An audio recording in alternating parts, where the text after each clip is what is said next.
हरे कृष्ण कृष्ण कृष्ण हरे हरे, हरे राम राम राम हरे हरे, हरे कृष्ण कृष्ण कृष्ण हरे हरे। गोपिका जीवन स्मरणम। सद्गुरु महाराज की। श्रीकांतो मातुलो यस्य जननी सर्वमंगला, जनकः शंकरो देवः तं वन्दे कुञ्जराननं। வாக்குண்டாம் நல்ல மனமுண்டாம் மாமலரால் நோக்குண்டா மேனி உணுங்காது, பூக்கொண்டு துப்பார் திரிவேணி தும்பிக்கையாம் பாதம் தப்பாமல் சார்வார் தமக்கு. யஸ்ய சுருத்ராத்யா பரிஷத்யா பரசதம் விக்னம் நிந்தரிசதம் சிக்ஷேனம் தமாஸ்ரயேத்.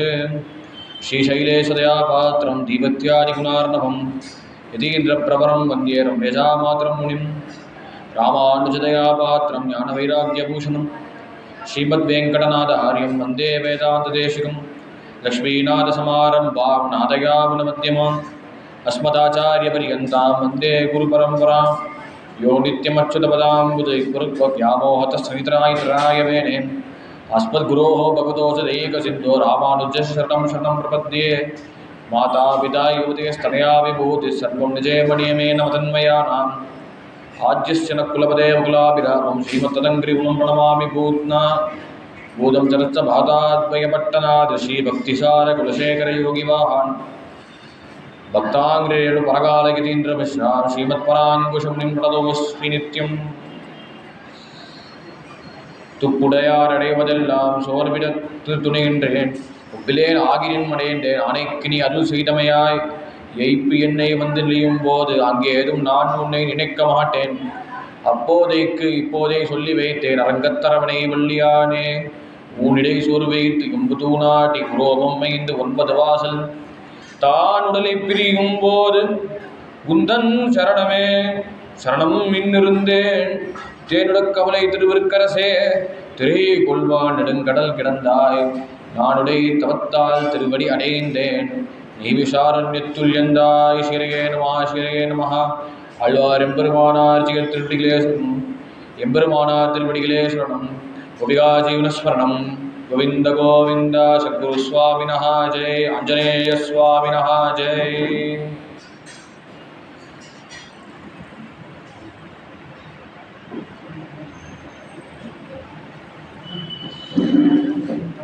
கலௌ கல்மஷசித்தானாம் பாபத்ரவியோபஜீவினாம் விதிக்ரியா விஹீனானாம் கதிம் கோவிந்த கீர்த்தனம் அப்படின்னு பாகவத்தில் ஒரு ஸ்லோகம். கலௌ கல்மஷ சித்தானாம். ஏன்னா கலிகாலத்தில் பார்த்தால் ஜனங்க எப்படி இருப்பாருன்னா, ஜனங்க அவளுக்கு தர்மம் விவேகத்தை கிடையாது, டிஃப்ரென்ஷியேட் பண்ண தெரியாது. அதனால கலியில் பார்த்தா சாதனை எல்லாம் சுலபமாக இருக்குது. அதுதான் பராசரர் மகர்ஷி சொல்கிறார் ரிஷிகள் கிட்ட, களி சாது. அந்த களி எப்படி நல்லது? ஏன்னா பொதுவான ஏதாவது கஷ்டம் வந்தது, ஏதாவது நமக்கு ஏதாவது அவமானம் வந்ததுன்னா கலிகாலமாச்சே, போராத காலமாச்சே அப்படி நம்ம ஏதாவது சால்ஜாப்பு சொல்லுவோம். நம்ம களியை எப்பவுமே களியை கெட்டவனாவே கொடியவனாவே சொல்லுவோம். ஆனால் மகர்ஷி என்ன சொல்கிறார், களி சாதுன்னர். இதனாலப்பா களி ரொம்ப நல்லது, களியே ரொம்ப சாதுன்னு எதனால சொல்கிறாருன்னா, ஏன்னா களியில் சுலபமாக சுவாமியை அடைய முடியாத மார்க்கம் வேற எந்த யுகத்திலையும் முடியாது. ஏன்னா தேதா யுகத்தில் பார்த்தா என்ன தியானம், சுவாமியை கிருதயுகத்தில் பார்த்தா சுவாமியை தியானம் பண்ணணும். ஒரு இடத்துல தியானம் பண்ணுறதுக்கு அதுக்கு மனசு அடங்கி இருக்கணும். அதுக்கு இவ்வளோ எஃபர்ட், இவ்வளோ சாதனை தேவைப்படுறது இருக்கு. அது முக்கியமாக உடம்பு புஷ்டியாக இருக்கணும். இப்போ உடம்பு ஒரு நாளுக்கு மறுநாளுக்கு எப்படி ரியாக்ட் பண்ணுறதுனே தெரியாது. ஏன்னா அப்துல் கலாம் அடிக்கடி சொல்லுவார், உலகத்தில் எது ரொம்ப கஷ்டம்னு கேட்டால் சரீரம் தான் கஷ்டம், அந்த உடம்பு.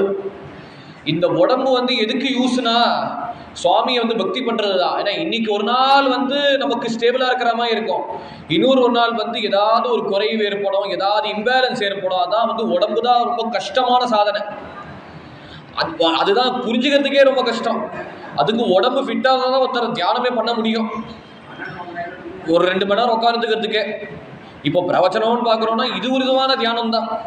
ஏன்னா நம்ம சுவாமியை பற்றி தானே பேசுகிறோம். பேசுறதுக்கு நிறைய விஷயம் இருக்குது. அவ்வளவா கதையை பேசலாம், அவ்வளவா இப்போ நடக்கிற மேட்சஸ்லாம், கிரிக்கெட் மேட்ச் எல்லாம் நடக்கிறது அதை பற்றி பேசலாம், ஃபுட்பால் மேட்ச் இருக்குது பேசலாம், நியூஸில் ஏதாவது ஹாட் நியூஸ் நடக்குது பேசலாம். இப்படி மத விதமான சண்டைகள்லாம் இருக்குது, நிறைய இருக்குது பேசுகிறதுக்கு. இப்படின்னு ஒன்று பேசிகிட்டே போகலாம். ஆனால் பிரவச்சனம் எப்படி தியானம்னு எப்படி சொல்கிறோன்னா, நம்மளை சுவாமியோட ஒரு பக்கம் ஒரு சேர இன்க்ளைன் பண்ணி வைக்கிறதே.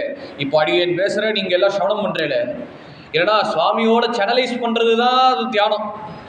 அந்த தியானம் வந்து கண்ணு மூடின்னு உட்காந்தா வந்து மனசு கண்ணு வேணும் மூடி உட்காந்து ஃபோட்டோ எடுக்க வச்ச போஸ்ட் என்ன பண்ணலாம். ஆனால் மனசுக்குள்ள சண்டை நிறைய கலவரம் உண்டாகும். ஆனால் கலிகாலத்தில் பார்த்தா மனசு பக்குவம் இல்லாதனால வந்து தியானத்தை வந்து யாராலையும் கடைபிடிக்க முடியாது. ஒரு 10 நிமிஷம் உட்காரணும்னா அதுக்கே வந்து இவ்வளோ கஷ்டம் இருக்குது. இப்போ சுற்றி பார்த்தா கொசு கடிக்கிறது, அப்புறம் வந்து வெயில் அடிக்கிறது, அப்புறம் வேர்த்து போகிறது, அப்படின்னு இத்தனை சிரமங்கள் இருக்குது. அதனால் கலிகாலத்தில் தியானம் என்ன ஒரே ஒரு வழினா, சுவாமியோட குணங்களை பேசி ஸ்ரவணம் மூலியமாக வந்து டிரான்ஸ்ஃபர் பண்ணுறது தியானம். கதை மூலியமாக சுவாமியோட திருக்கதைகளை கேட்கறது, அது மூலியமாக அது ஒரு தியானம். அதுதான் சுவாமி வந்து என்னன்னா யதாப்னோதி ததாப்னோதி கலோ சங்கீத கேசவம். அதுக்கு சுவாமியோட நாமங்களை வந்து கேட்கணும். அந்த சுவாமியோட நாமம் தான் வந்து கலிக்கு உகந்த சாதனை. ஆனால் கிருதயுகத்திலையும் வந்து அதுக்கு பக்குவத்தினால ஒருத்த தியானம் அடைய முடியும். ஆனால் தியானம் இல்லாத பட்சத்தில் வந்து நிறைய பேர் வந்து காரியம் ரொம்ப செய்கிறா. அந்த காரியம் ரொம்ப செய்கிறதுனால வந்து அது அடுத்த யுகமான திரேதாயுகத்தில் வந்து யஜ்யத்தினால வந்து சுவாமி அடைய முடியும் அப்படின்னு தசரதர் வந்து வேள்வி நடத்தின பிரயோஜனத்தினால ராமபிரான் அவதாரம் பண்ணினார் அப்படின்னு ராமாயணத்தில் வருது. அப்படி யஜன் யஜ்ஞேகி, அது யஜ்யவத்தம் பண்ணணும்னா அதுக்கு உண்டான திரவியங்கள் இருக்குது. இப்போ பண்ணுறது ஹோமம் வந்து யஜ்யம் சொல்ல முடியாது. ஏதோ வேதத்தில் சொல்லப்பட்டிருக்கு, ஏதோ யதாசக்தி எவ்வளோ முடியுமோ கடைபிடிக்கிறோம். ஆனால் யஜ்யம் பண்ணணுமோ அதுக்கு உண்டான பாத்திரங்கள் தேவைப்படுறது, அதுக்கு உண்டான சாஸ்திரங்கள் சொல்லப்பட்டது. அது எதில் பார்த்தா தெரியும்னா வேதத்தில் சொல்லியிருக்கு. ஆனால் வேதத்துக்கு சாரமான ராமாயணத்தில் அஸ்வமேத யாகம்னு பாலகாண்டத்தில் எடுத்தா 5 சர்க்கத்தில் வால்மீகி மகரிஷி வந்து கொட்டினார். அவர் என்ன பாத்திரம் யூஸ் பண்ணினார், எந்த திக்கில் வந்து அவர் யஜ்யத்தை வந்து கடைபிடித்தார், அப்படின்னு எந்த குதிரையை வந்து பயன்படுத்தினார், அப்படின்னு இத்தனை விஷயங்கள் வந்து யஜ்யத்தில் வந்து பாலகாண்டத்தில் சொல்லியிருக்கு. ஆனால் நமக்கும் வந்து அந்த திரவியங்கள் ஏற்ற மாதிரி கிடைக்காது. ஏன்னா அது ஏற்ற மாதிரி கிடைக்கணும்னா அதுக்கு உண்டான இடத்துக்கு போய் சஞ்சாரம் பண்ணணும், அதுக்கு உண்டான இடத்துக்கு போய் சேரணும், அதுக்கு உண்டான வந்து ஒரு மனசு பக்குவம் இருக்கணும். ஒரு யஜ்யம் பண்ணுறோன்னா அதுக்கு எல்லாருவாலும் கடைப்பிடிக்க முடியாத யஜன் யஜ்ஞேகி திரேதாயுகத்தில். அப்புறம் ஒரு யுகத்துக்கு அப்புறம் வந்து ஒரு படி கீழே போயிட்டா. ஏன்னா யஜ்யம் பண்ணுறதுக்கு திரவியங்கள் கிடைக்கல, எல்லாரும் வந்து தாமசமாக இருக்கா, ஒரே வந்து சோம்பேறி, எல்லாரும் சோம்பேறியாக இருக்கா. அந்த சோம்பேறியாக இருக்கிறதுனால வந்து சுவாமி எப்படி ஆராதனை பண்ணுங்க, புஷ்பத்தினால அர்ச்சனை பண்ணாதான் ஆராதனை பண்ண முடியும். அதுக்கு உண்டான துவாபர யுகம். அப்புறம் கடைசியில் என்னன்னா இது 3 யாராலையும் முடியாது. யஜ்யம் பண்ணுறதுக்கு வந்து தியானம் பண்ணுறதுக்கு மனசு பக்குவம் கிடையாது. யஜ்யம் பண்ணுறதுக்கு வந்து உண்டான பாத்திரங்கள் உண்டான ஐட்டம்ஸ் கிடைக்கல. அப்புறம் அர்ச்சனை பண்ணுறதுக்கு ரொம்ப நேரம் உட்காந்து சுவாமியை பூஜை பண்ண முடியாது. இப்படி 3மே முடியாதனால கடைசியில் என்னென்னா கலியுகத்தில் என்ன சொல்லணும்னா சுவாமியோட நாமாவை சொல்லு, பகவான் நாமத்தை சொன்னால் கிருதயுகத்தில் என்ன பண்ணணும், திரேதாயுகத்தில் என்ன பண்ணணும், துவாபரயுகத்தில் என்ன பண்ணணும், அது முற்றிலும் கலியுகத்தில் கிடைக்கும். அதான் யதாப்னோதி கலோ சங்கீத கேசவம் அப்படின்னு. அது அந்த கலியுகத்தில் சுவாமியை வந்து ஆராதனை பண்ணுறது பகவன் நாமம். அதான் சுவாமியோ எப்படின்னா வந்து நமக்கு பிரத்யட்சமாக தரிசனம் கொடுப்பாரா அப்படின்னு கேட்டால் வந்து பதில் வந்து சரியாக சொல்ல முடியாது. ஏன்னா சுவாமி வந்து திரேதாயுகத்தில் பார்த்தா ராமபிரான அவதாரம் பண்ணுறச்சே தேவர்கள் ஸ்துதி பண்ணா, அப்புறம் வாலியோட மனைவியான தாரை வந்து வாலி சமாப்தி பண்ண உடனேயே ராமரை ஸ்துதி பண்ணார். அப்புறம் ராவணன் வதத்துக்கு அப்புறம் மண்டோதரி வந்து ராமரை ஸ்துதி பண்ணார், பிரம்மா ஸ்துதி பண்ணா, அப்படின்னு நிறைய பேர் ராமபிரான ஸ்துதி பண்ணார். ஆனால் ராமர் எப்படி இருந்தார், ஆத்மானம் மானுஷம் மண்யே ராமம் தசரதாத்மஜம். நான் வந்து ஒரு சாமானிய, நான் பகவான் நினச்சி இடம் போடாதீங்க, நான் யாருன்னா ஆத்மான மனுஷன், நான் ஒரு சாதாரண மனுஷன், எனக்கு வேற எந்த அடையாளம் கிடையாது. நான் வந்து தசரதரோட திருக்குமாரன், மூத்த பிள்ளை, தசரதரோட மூத்த புத்திரன். அதனால் எனக்கு இந்த பகவான் பேர் சொன்னால் அப்படி இடம் போடாதீங்க, நான் சாதாரண ஆள். ஏதோ வந்து ராவணவதத்துக்கு வந்து என்னோட புஜபலத்தினால ராவணனை சமாப்தி பண்ணிட்டேன். நான் வந்து பெரிய பகவான்லாம் கிடையாது, நான் வந்து பரமாத்மாலாம் கிடையாது அப்படின்னு ஒன்று சுவாமி வந்து அவள் சொல்கிறத எல்லாத்தையும் நிராகரிக்கிறார். எதுக்குன்னா ஒரு மனுஷன் எப்படி வாழணும், அதான் பாகவதமே அழகாக சொல்லியிருக்கு. மத்தியாவதாரஸ்டிவ மத்திய சிக்ஷரம். ஒரு மனுஷன் எப்படி வாழணும், ஒரு மனுஷன் வந்து வாழ்க்கையில் நிறைய சோதனைகள் ஏற்படலாம். ஆனால் நம்ம என்ன பொறுத்தியார் பேச்சை கேட்போம். ஏன்னா ராமர் வந்து தசரதர் வந்து காலகத்தி அடைஞ்சிட்டார். அப்போது பரதர் வந்தார். பரதர் வந்து ராஜ்யத்தை நீங்கள் தான் ஏற்றுக்கணும்னா அப்படின்னு உருக்கமாக வந்து கேட்டார். நீ அயோத்தியா காண்டம் முழுக்க பார்த்தா அவை ஒரு பக்கம் பார்த்தா ஒரே அழுக கதை தான். என்ன அழுகக்கடனா மந்திரம் வந்து சூழ்ச்சி பண்றா, கைகி பேச்சை கேட்டு ராமர் வந்து 14 வருஷம் வனவாசத்துக்கு வந்து அமிச்சிட்டார், எக்ஸைலுக்கு அமிச்சிட்டார், பேனிஷ் பண்ணிட்டார். ஆனா அந்த பேனிஷ் பண்ண பட்சத்துல வந்து ராமர் எப்படி இருந்திருக்காருன்னா, அவர் வந்து எதுக்கும் அசரவே இல்லை. அவர் கோபத்தை கட்டுப்படுத்தினார். ஏன்னா அவருக்கும் வந்து ஜனங்க எல்லாருமே ராமர் மேல அவ்வளோ ஆசை. எல்லாரும் ராமர் தான் ராஜ்யத்தை ஏத்துக்கணும், ராமர் தான் வந்து நமக்கு ராஜாவா வரணும் அப்படின்னு ஜனங்க எல்லாருமே ஆசையா பார்க்கிறார். அவ எப்படின்னா, ராமர் எப்படி வரணும்னா கந்தர்வராஜ பிரதிமம் லோகே விக்யாத பௌருஷம் தீர்க்கமாகவும் மகாசத்துவம் மத்தமாத்தங்க காவியம் அப்படி ராமரை ஸ்துதி பண்றார். அவர் எப்படி இருக்காருன்னா கந்தர்வனுக்கு துல்லியமா இருக்கார். ஆனா லோகத்தை எப்படி கட்டுப்படுத்தினார்னா, ஒண்ணு அன்புனால, இன்னொன்று வந்து தன்னோட வில்வித்தையினால கட்டுப்படுத்தினார், பௌருஷம். அந்த பௌருஷம் என்னன்னா தீர்க்கபாகும், அவரோட புஜபலத்தினால தன்னோட தோல்னாலே கட்டுப்படுத்தினார். அப்புறம் அவரோட நடைனால, பொதுவாக நடையை வந்து யாரை சொல்லுவோம்னா யானையை சொல்லுவோம். ஏன்னா அதான் குழந்தைங்களுக்கு ஒரு ஆசை. அந்த குழந்தைகள் வந்து எங்கேயாவது ஜூக்கு அழிச்சுட்டு போனோன்னு வை, அது வந்து யானையை பார்க்கும். அந்த யானை எதனால பார்க்கும்னா அந்த யானையோட நடத்தை. அந்த யானையோட நடத்தையை பார்த்தா வந்து எப்படி இருக்குமோ அது போலதான் ராமபிரானோட நடையும். அந்த ராமபிரானோட நடையை பார்த்தா ஜனங்களுக்கு ஒரே சந்தோஷம். ஏன்னா அவ வந்து 1 மணி நேரம் பார்த்தா பத்தல, அவ ஜென்மா முழுக்க அந்த ராமரை பார்த்தே தீரணும்னு அந்த ஒரு ஆசை, ஒரு ஏவல் ஜனங்களுக்கு இருக்கு. ராமர் வரணும்னு ஆசை. அதனால ராமர் வனவாசத்துக்கு போறான்னு கேட்ட உடனே ஜனங்க எல்லாரும் தியாகம் பண்ண போனார். ஆனா ராமர் இவாளை சமாதானப்படுத்திட்டு ராவா வந்து சித்திரகூடத்துக்கு போயிட்டா, குருனை சந்திச்சு சித்திரகூடம் போயிட்டார். பரதரும் செய்தி கேட்ட உடனே ராமர் தரிசனம் பண்ணணும்னு போனார். போன வேகத்துல ராமர்கிட்ட வந்து கேட்டார். ராமரை சமாதானப்படுத்திட்டு, ராமா நீங்க அவசியம் ராஜ்யத்துக்கு வரணும் அப்படின்னு கேட்டார். பரதர் மட்டும் வரல, சுத்தி ரிஷிகள் அயோத்தி ஜனங்க எல்லாரும் வந்து கேட்கிறார். அப்புறம் வசிஷ்டரும் சொல்றார், குருவான வசிஷ்டர் சொல்றார். அவர் முக்கியமான ஜாபாலி மரிசி நாஸ்திகம் பேசி எப்பயார் ராமர் ராஜ்யத்துக்கு வரணும்னு பேசினார். எதுக்கும் புலப்படலை, எதுக்கும் அசரலை. எதுக்கும் அசராதால ஒரு மனுஷன் எப்படி இருக்கணும், இத்தனை கஷ்டம் 14 வருஷம் வனவாசம் எதுக்காகனா தகப்பனாரோட வாக்கியத்தை வந்து கடைசி வரைக்கும் நிலைநாட்டணும். அவருக்கு சத்தியத்தை வந்து அவர் சத்திய கீர்த்தின்னு அந்த பேருக்கு வந்து லவலேசம் வந்து உலகம் வந்து அவமானப்படுத்தக்கூடாது. அதனால அந்த பிரதிகைக்கு மேல முக்கியத்துவத்தினால வந்து ராமர் வந்து 14 வருஷம் வனவாசத்தை விரதமா ஏத்துட்டார்.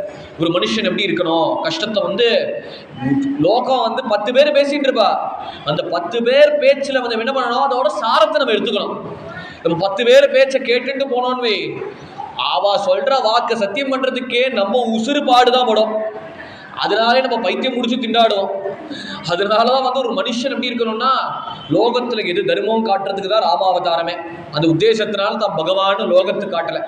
அதுக்கு அடுத்ததான கிருஷ்ணாவதாரத்துல வந்த ஜனங்களுக்கு நான் பகவான் சதுர்புஜ மூர்த்தியா வந்து சுவாமி வந்து சுலபமா தரிசனம் கொடுத்தார். துரியோதனை வந்து தர்மத்துப்படி வாழணும்னு அதுக்காகவே விஸ்வரூபத்தை காட்டினார். அந்த பையனும் என்னன்னா வந்தது மாயாவி, கிருஷ்ணன் கிடையாதுன்னு அப்படி பரிகாசம் பண்ணினார். இப்படின்னு வந்து லோகத்துக்கு எல்லாரும் காட்டினார். ஏன்னா கலிகாலத்துல பார்த்தா வந்து ஏற்கனவே துவாபரிகத்துல நான் வந்து அவமானப்பட்டுட்டாச்சு. இப்ப கலியுகத்துல வந்து ஜனங்களும் என்னன்னா தர்மத்தை யாரும் கடைபிடிக்க மாட்டான். எல்லாரும் என்னன்னா அவாவா தன தோணியதான் தர்மம்னு சொல்லி வந்து தப்பா பிரச்சாரம் பண்ணிட்டு இருப்பா. அந்த தப்பா பிரச்சாரத்துக்கு வந்து தட்டி கேட்கிறோம்னா அதுக்கு நம்ம வந்து கையில அசுரத்தை எடுத்து அசுரர்களை வதம் பண்ணணும்னு அந்த அவதாரம் வேண்டாம். ஏன்னா ஒரு மனுஷனுக்குள்ள நல்லவனும் இருக்கான், துஷ்டனும் இருக்கான், தேவனும் இருக்கான், அசுரனும் இருக்கான். அந்த அசுரனோட தௌஷ்யத்தை எடுக்கணும்னா அதுக்கு வந்து சாஸ்திரத்தை தான் சஸ்திரமா யூஸ் பண்ணணும். அந்த வேதம்னு என்கிற ஒரு சாஸ்திரத்தை அந்த வெப்பனா யூஸ் பண்ணி தான் வந்து வந்த மனுஷர்களோட துர்ச்சிந்தனையை வந்து எடுக்கணும். அந்த துர்ச்சிந்தனையை அந்த பாபம் தூண்டுபடிய வாசனை எடுக்கணும்னா அதுக்கு ஆச்சாரியனா வரணும்.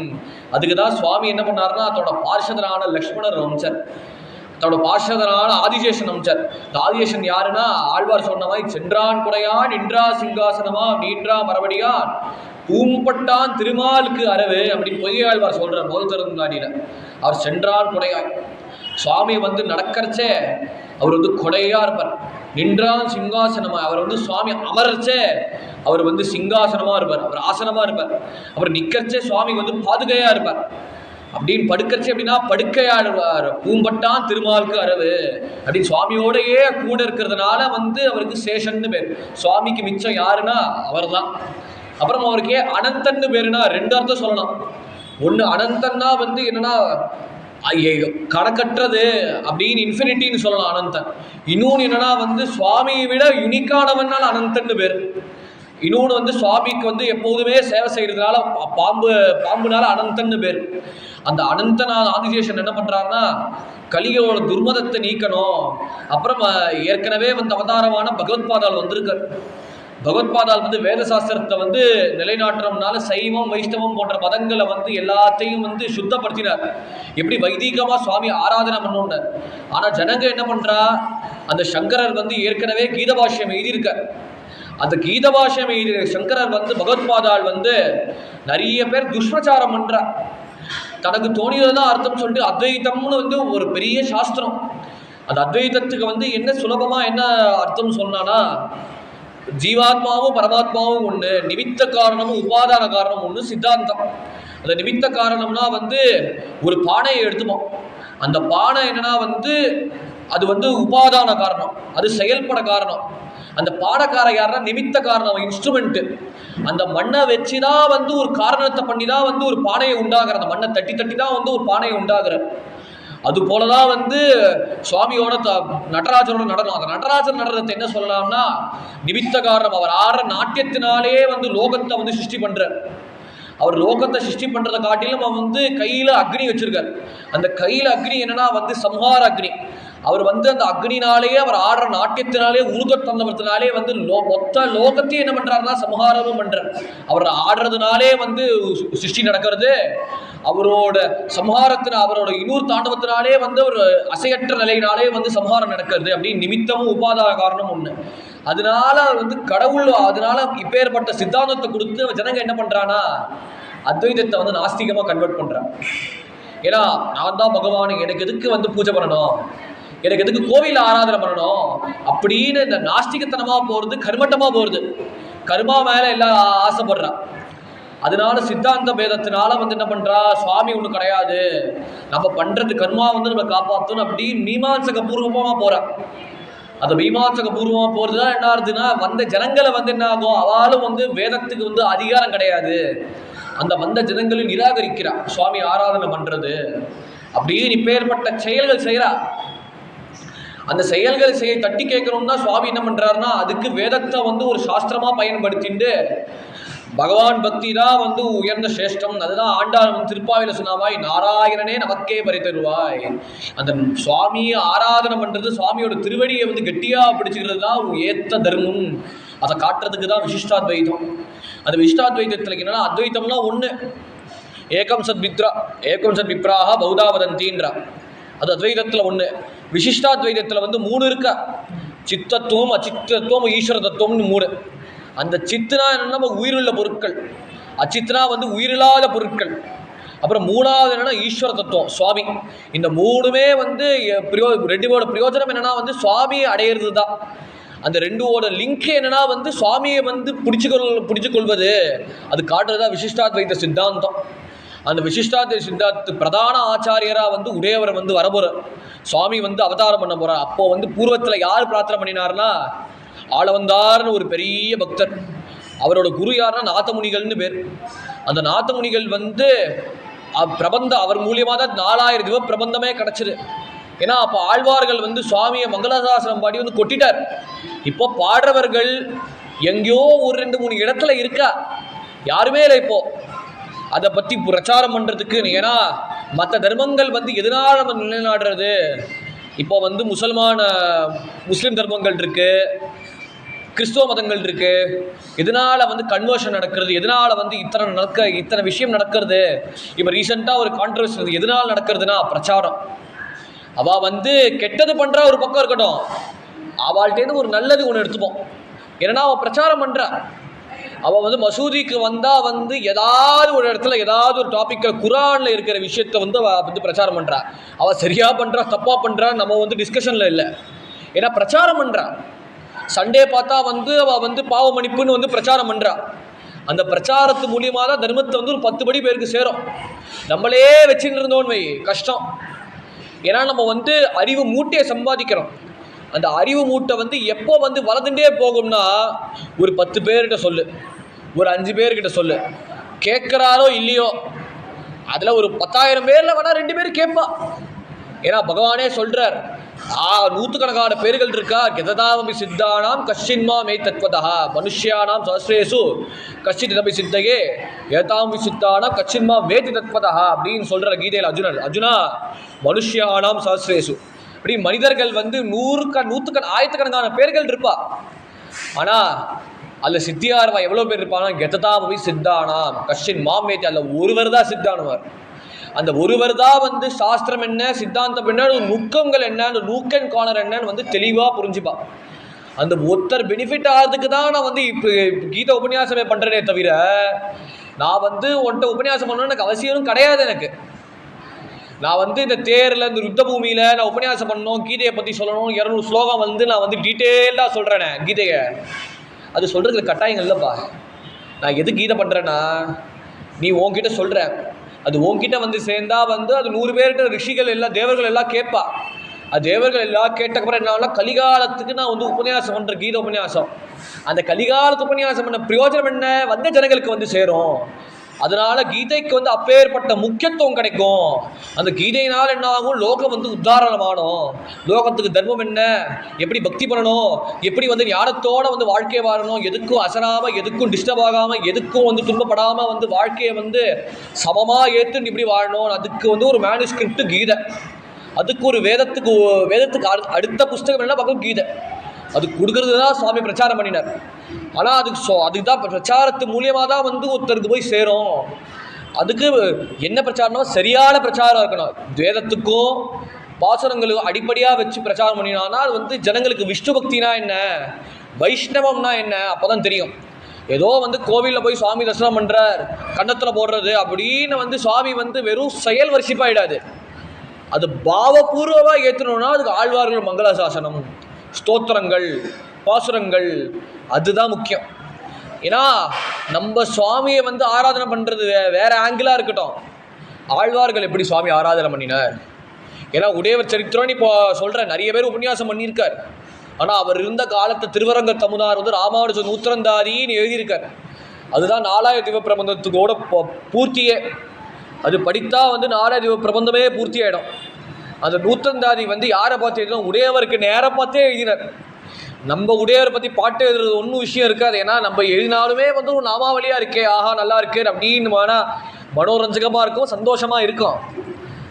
ஆனால் அந்த அடியவரோட கூட பழகினா அப்போ தான் அந்த குருவோட பெருமை என்ன, அந்த குருவோட மகிமை என்ன. அந்த குரு வந்து பார்த்ததான் என்னமோ 5 அடி 6 அடி உயரமாக இருப்பார். நீ போய் கூட பழகினா, அந்த சிஷ்யர்களோட கூட பழகினா தான் குருவோட மகிமை என்ன. அவர் வந்து பார்க்க தான் மியர் ஹியூமன் பீனாக இருப்பார். ஆனால் அவரோட மகிமை என்ன, அவரோட கருணையே வந்து சித்திகளாக ஆகும். அந்த கருணை சித்திகளாக என்ன ஆகும்னா, நம்ம வந்து லாய்க்கே இல்லாத ஜீவன் வந்து சுவாமிக்கு வந்து ஒரு புஷ்பமாட்டமாக நம்ம ஆயிடுவோம். அதுக்கு தான் ஒரு ஆச்சாரியன் தேவைப்படுறது. அந்த ஆச்சாரியன் தேவைப்படணும், எனக்கு தகுந்த வாரிசு வேணும்னு அப்படின்னு சுவாமிகிட்ட உருகி பிரார்த்தனை பண்ணினார். ஏதோ நம்ம சுவாமி என்ன பண்ணார்னா, கும்பகோணத்தில் சாரங்கமாணி கோயிலில் வந்து நம்மாழ்வார் வந்து தரிசனம் கொடுத்தார். சொப்பன தரிசனம் கொடுத்து, நீ என்னை தரிசனம் பண்ணுவா, உனக்கு நான் 4000 திவ்ய பிரபந்தத்தை நான் கொடுப்பேன் அப்படின்னு கேட்ட உடனேயே கடத்த ஸ்ரத்தையாக போய் வந்து தரிசனம் பண்ணார் பெருமாள். சாரங்கமாணி தரிசனம் பண்ண உடனே பக்கத்தில் நம்மாழ்வார் சந்நிதி, அந்த சட்டாரியை வாங்கினார். அந்த சட்டாரி யாருன்னா நம்மாழ்வாரோட பாதுகை. அந்த நம்மாழ்வார் பாதுகையை பெற்ற உடனேயே நம்மாழ்வார் தரிசனம் பண்ணினார். அவருக்கு சுவாமியோட பாசுரத்துக்கு அச்சனையும் கொடுத்தார். ஏன்னா நிறைய பாசுரங்கள் வந்து சுவாமி கொட்டினார். இப்போ கலிகாலத்துக்கு வந்து ஏற்ற மாதிரி 4000 தான் கிடச்சிருக்கு. அந்த 4000 பாசுரங்களை வந்து எல்லாமே வந்து கிளாஸிஃபை பண்ணியிருக்கார். 1000க்கு எவ்வளோ பாசுரங்கள், 2000க்கு எவ்வளோ பாசுரங்கள், 3000க்கு எவ்வளோ பாசுரங்கள், 4000க்கு எவ்வளோ பாசுரங்கள், அப்படின்னு 1000 பாசுரங்களை வந்து எல்லாம் கலெக்ட் பண்ணி வந்து தொகுத்து கொடுத்துருக்கார். அது மூலியமாக நாதமுனிகள் சுவாமிகள் மூலியமாக வந்து பிரச்சாரம் நடக்க ஆரம்பிச்சது. அப்புறம் மேலே ஆளவந்தார் வந்தார். அந்த ஆளவந்தாருக்கும் என்ன பிரார்த்தனைனா வந்து அவரால் சொல்பமாக தான் வந்து நிலைநாட்ட முடிஞ்சுது. இன்னும் பலமாக பண்ணணும். ஏன்னா வைஷ்ணவர்கள் வந்து அவள் ஆராதனை எப்படின்னா, சுவாமி எப்படி ஆராதனை பண்ணணும்னா வந்து அதுக்கு தமிழ் வேதமான பிரபந்தம் வேணும். ஏன்னா வேதத்தில் வந்து எல்லாரும் ஆராதனை பண்ணுறா, அவள் வந்து தமிழ் வேதத்தில் யாராவது ஓதினா அதை கண்டனம் பண்ணுற நிறைய பேர் இருக்கா. ஏன்னா தமிழை வந்து ரெண்டாவது மதம், அது ரெண்டாவது பாஷைகள், ஒன்றும் அறிவில்லாதவர்களாம் தமிழை வந்து படிப்பா அப்படின்னு தமிழை வந்து இகழாக நினச்சார். அந்த தமிழுக்கு ஒரு பெரிய முக்கியத்துவம் கொடுக்கணும்னுக்காக ஆள வந்தார் பிரார்த்தனை பண்ணினார். அதுக்கு ஒரு ஏற்ற அவதாரம் வேணும் அப்படின்னு வேண்டச்ச அந்த சமயத்தில் திருப்பெரும்புதூரை அந்த ஸ்ரீபெரும்புதூரில் வந்து 2 பேர் 2 திவ்ய தம்பதிகள் இருந்தார். கேசவ சோமயாஜியும் காந்திமதியும் இருந்தார். அவள் 2 பேருமே வந்து பக்கத்தில் இருக்கிற ஆதிகேசவ பெருமாளை ஆராதனை பண்ணுறார். அந்த பெரும்புதூரோட க்ஷேத்திரம் என்னன்னா அப்புறம் தான் உடையவருக்கு பிறந்தார்னு அப்புறம் தான் அந்த பெருமையே வந்தது. அதுக்கு முன்னாடி வந்து சிவக்ஷேத்திரம் அது. ஏன்னா பூதகணங்கள் வந்து பரமேஸ்வரன் ஆராதனை பண்ணினார். அந்த பரமேஸ்வரன் ஆராதனை பண்ண உடனே பிரத்யட்சமாக சுவாமி பெருமாள் வந்து தரிசனம் கொடுத்தார். ஏன்னா அவள் வந்து சுவாமி சிவன் அபச்சாரம் பண்ணினார். அபச்சாரம் பண்ண உடனே பரமேஸ்வரன் சொன்னார், நீ ஆராதனை பண்ணு, உனக்கு சாபத்தை விமோசனம் பண்ணுறதுக்கு பெருமாள் வருவார் அப்படின்னு கருணை கூர்ந்து இவ வந்து சிவனை ஆராதனை பண்ணினார்.